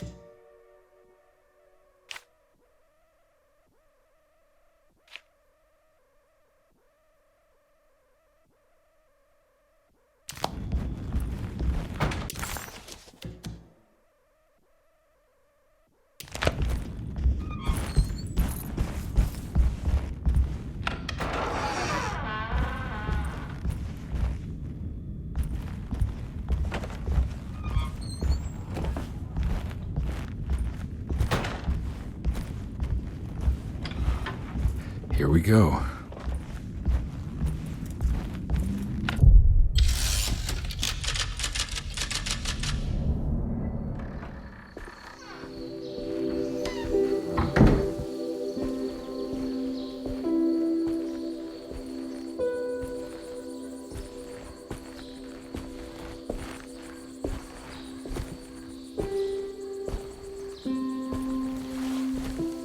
I'm glad to see you made it. I had my doubts, but the hope you instilled has yet abandoned me. I guess this must be Tarawea.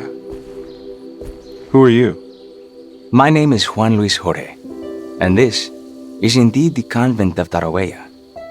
You'll have to excuse me, but Yermi never got your name. The name's Edward Carnby. I'm a private investigator. You're not a patient, are you? No. I'm the author of a book that Yermi once found important. How does that work? Are you part of this memory as well? Is this even a memory? I think calling me a manifestation of Yermi's subconscious would be more correct. And so is the convent of Tarawea. I'm a man Yermi has never met, and we are in a place that he has never been. Okay. So are you here to guide me or something? I have no more purpose than you do. I simply am. I will happily help you, of course, if I'm able. If you are already somehow part of Jeremy, why did he want to come here? Isn't he sort of here already? Yermi wanted to come here because it's a representation of his mind at peace. When Dr. Gray asks him to find his focus during his sessions, this far-flung convent is what Yermi imagines. He is under the impression that if he could physically come here, he would reach a perfect equanimity, a spiritual apotheosis. You don't think it would work? Yermi subconsciously knows it's just wishful thinking. He can't come here. Despite the pathways opened by the dark man between their Seto and Yermi's psyche, it's simply not possible. But I'm here. Indeed. It's a shame it's just another place for you, Detective. Otherwise, you could have become a Buddha. Always a bridesmaid, never a blushing bride. Am I right? Yes, I suppose so. You'll have to chase enlightenment elsewhere. So what's the next best thing? What can I do here? You should seek out the convent library and try to find the truth about Yermi's relationship with the Dark Man.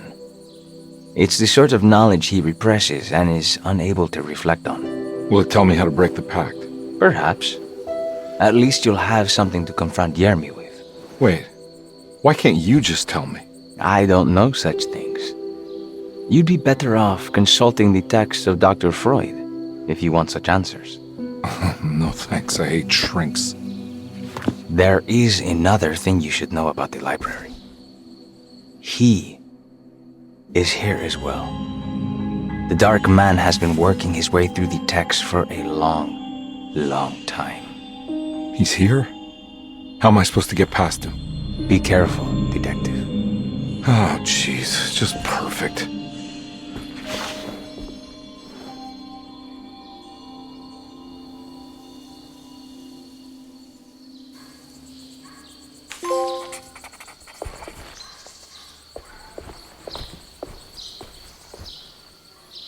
You have any advice on how to deal with the Dark Man? I suppose suppression could work. Try not to pay him any attention.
There's something missing.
The great library was endless, beautiful, and terrible.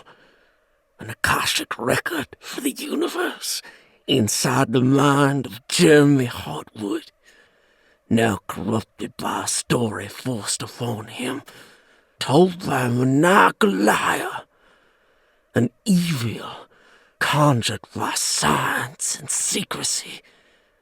I will suspend a room and lock away the foundation of his character.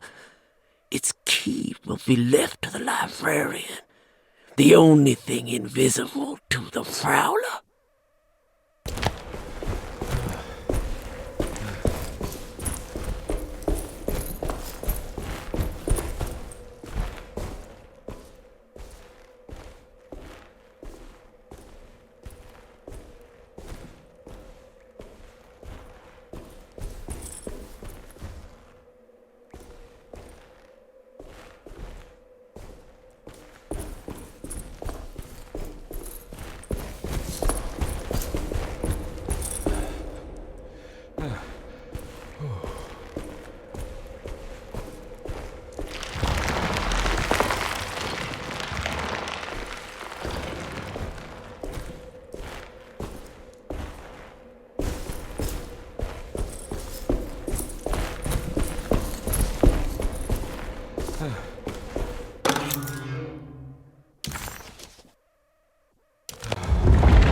Let's see.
It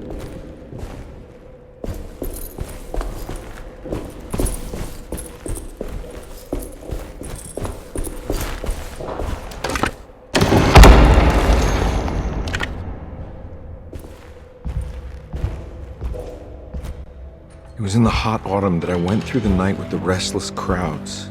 He was a kind of itinerant showman who held forth in public halls and aroused widespread fear.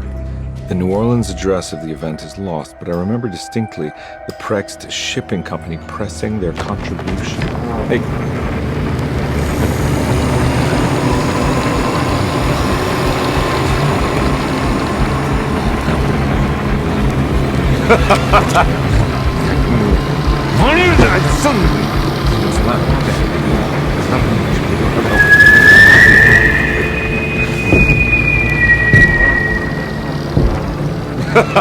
Detective! What?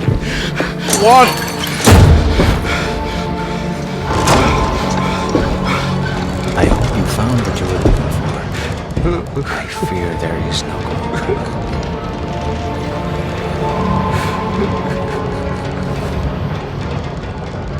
I was so close. There must be something I can work with. Come on, Garby, think.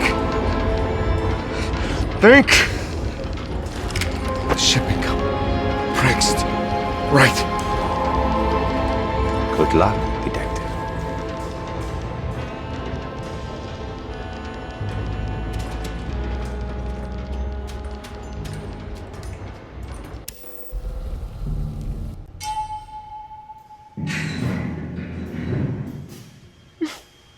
Well, thank God you're here, Detective. Sitting all alone in a place like this? I'd never live it down if the papers got wind of it. Hey. Ruth, right? Oh, don't pretend you don't know. I'm sure you have a whole file on me by now, Detective. I suppose we weren't formally introduced. I'm Ruth Talon. Miss Ruth Talon, in case you're wondering. Edward Carnby. Enchanté. Are you sure? I had too many already. Nice. It's good. I know. I have great taste, Detective. I heard you're trying to break Jeremy's promise to the Dark Man. Yeah. Do you know anything about that kind of stuff? No, but it makes you wonder. If he made a promise, can't he simply stand by his words?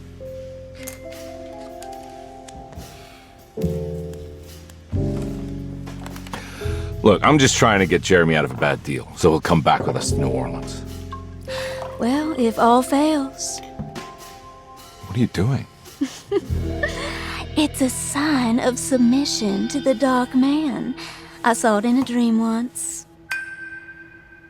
What?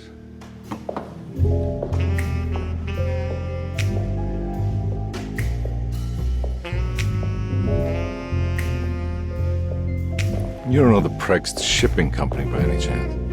I do. They made big money during the war. Their waterfront office is just over there. How did you do that? Do what, Detective? Bonne chance. Hey, have you seen Emily Hartwood anywhere? Are you trying to make me jealous, Detective? No, I haven't seen your doll anywhere.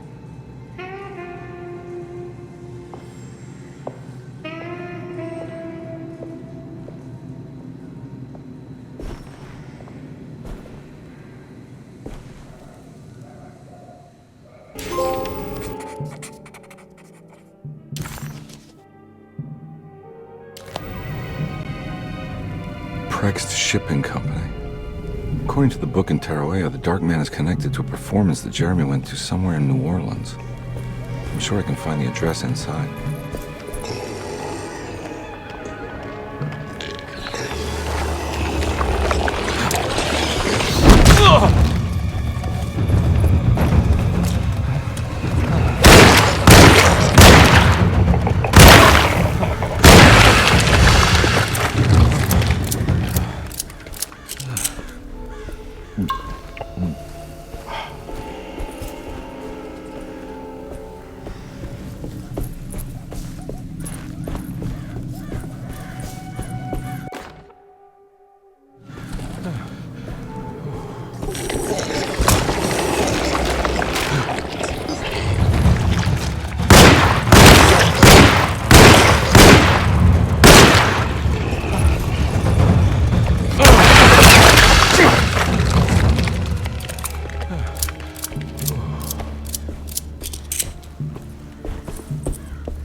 must be another way inside.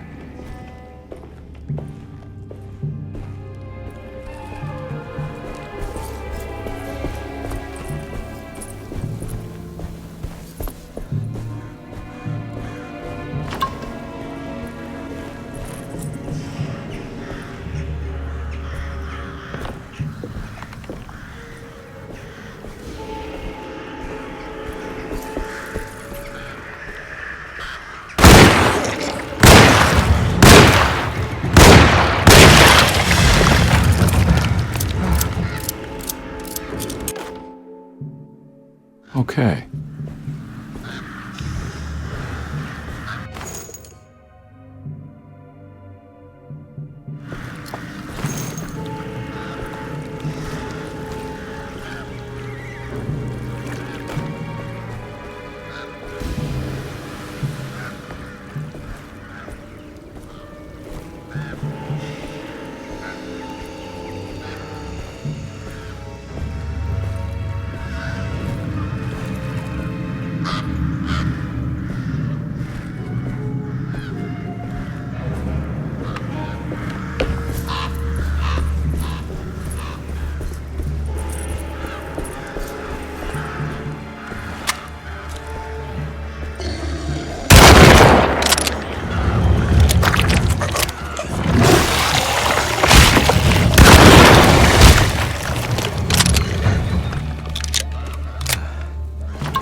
I need the key.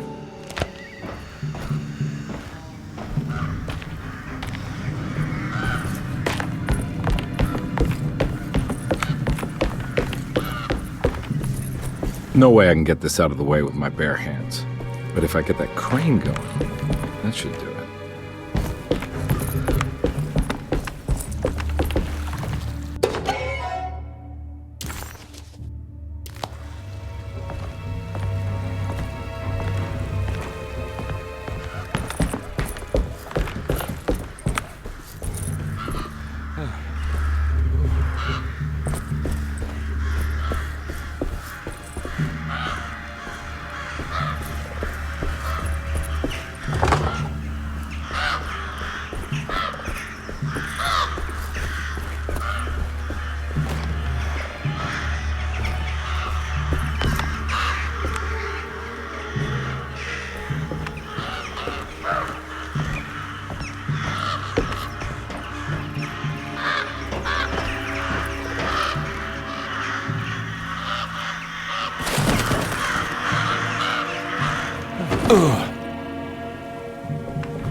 Finished.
Inside the warehouse. The office must be upstairs.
Hey, I always wanted to try one of these.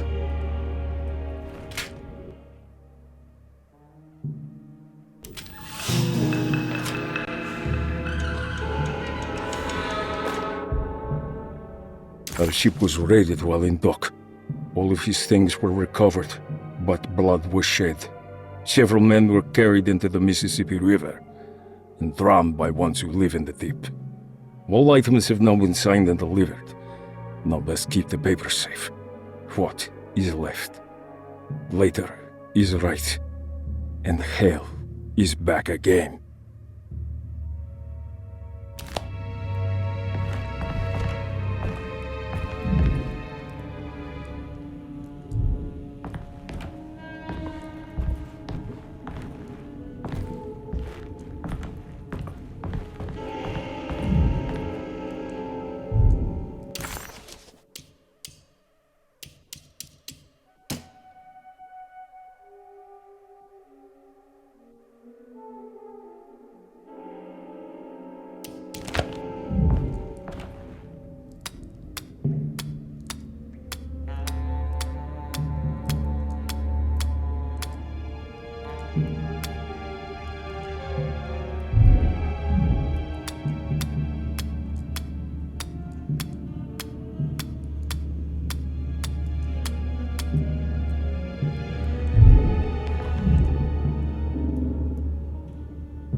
Cargo Manifesto, September 19th, 1892.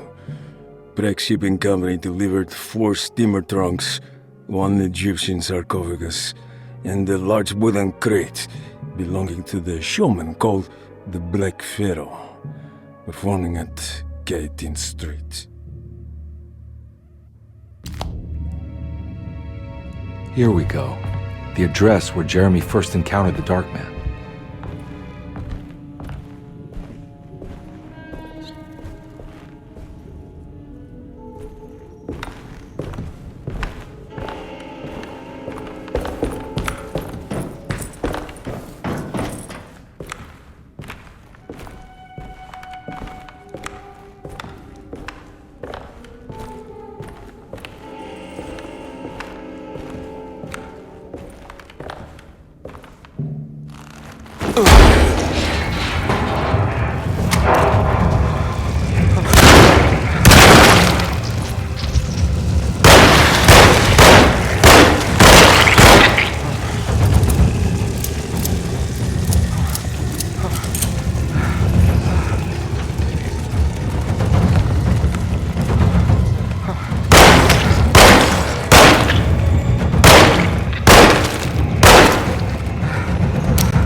Looks like the fog cleared up.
You want to tell me what this is all about?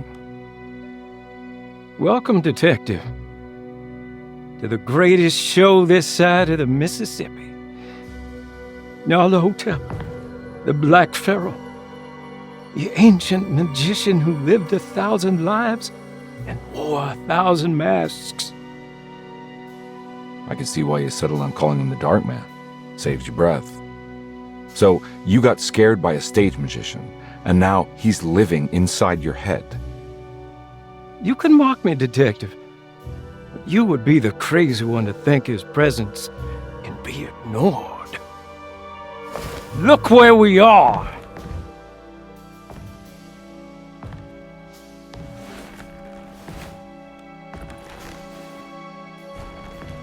We didn't get to finish our last conversation, did we? You were about to tell me how to break the contract with the Dark Man. No, we can't. We would turn her loose on the world. So many innocent would die. But there is a way to break out of the deal. There is. He offered me a way out. Steps to take. What are they? You'll never find them. They're forever entombed in his sunken desert temple. Jeremy, I'm not your enemy. Tell me where to go. How do I find the temple? No, we can't. I have to make this sacrifice. God damn it, Jeremy. I'm gonna save you. Don't worry.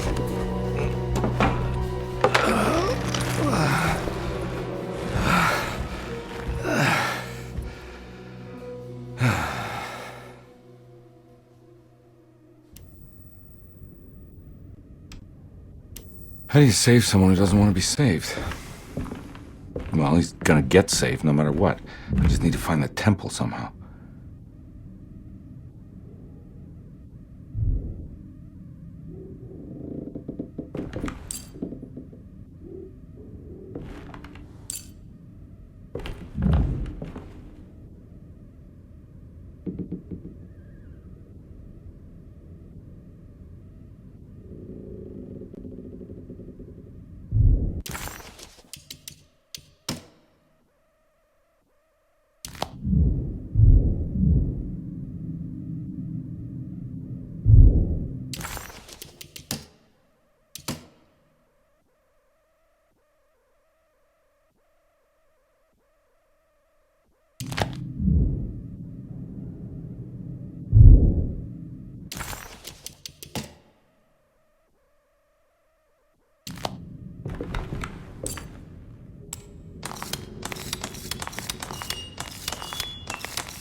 Oh.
A sunken desert temple. I better get down there.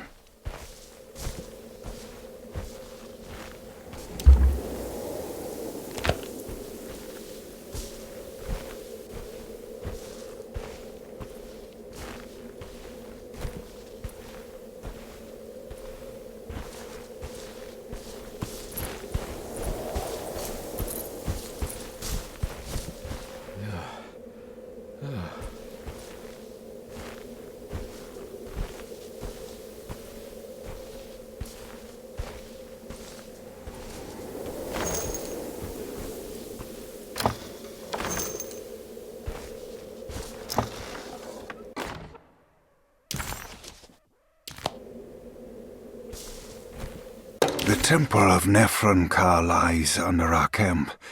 Despite all efforts, that unholy site did not collapse, but sink beneath the sand. The pharaoh is long dead, his name meticulously stricken from all ancient writing. But that stage meant for blood and terror remains.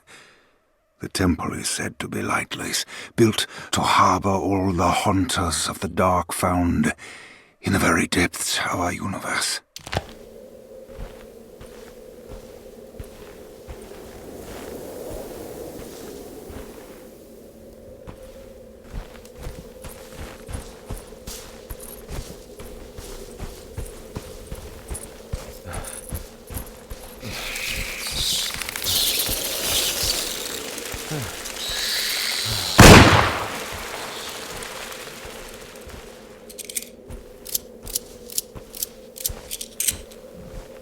Here we go.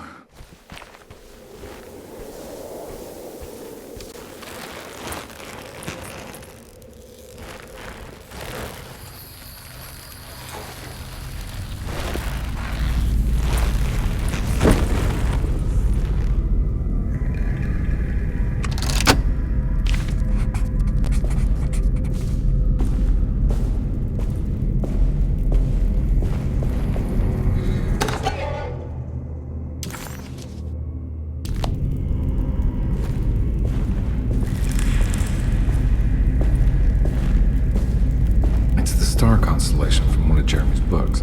The Taurus. That one star's clearly bigger. Must be important. I got a feeling this is it. This is where the contract is hidden. But how do I get to it?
something missing.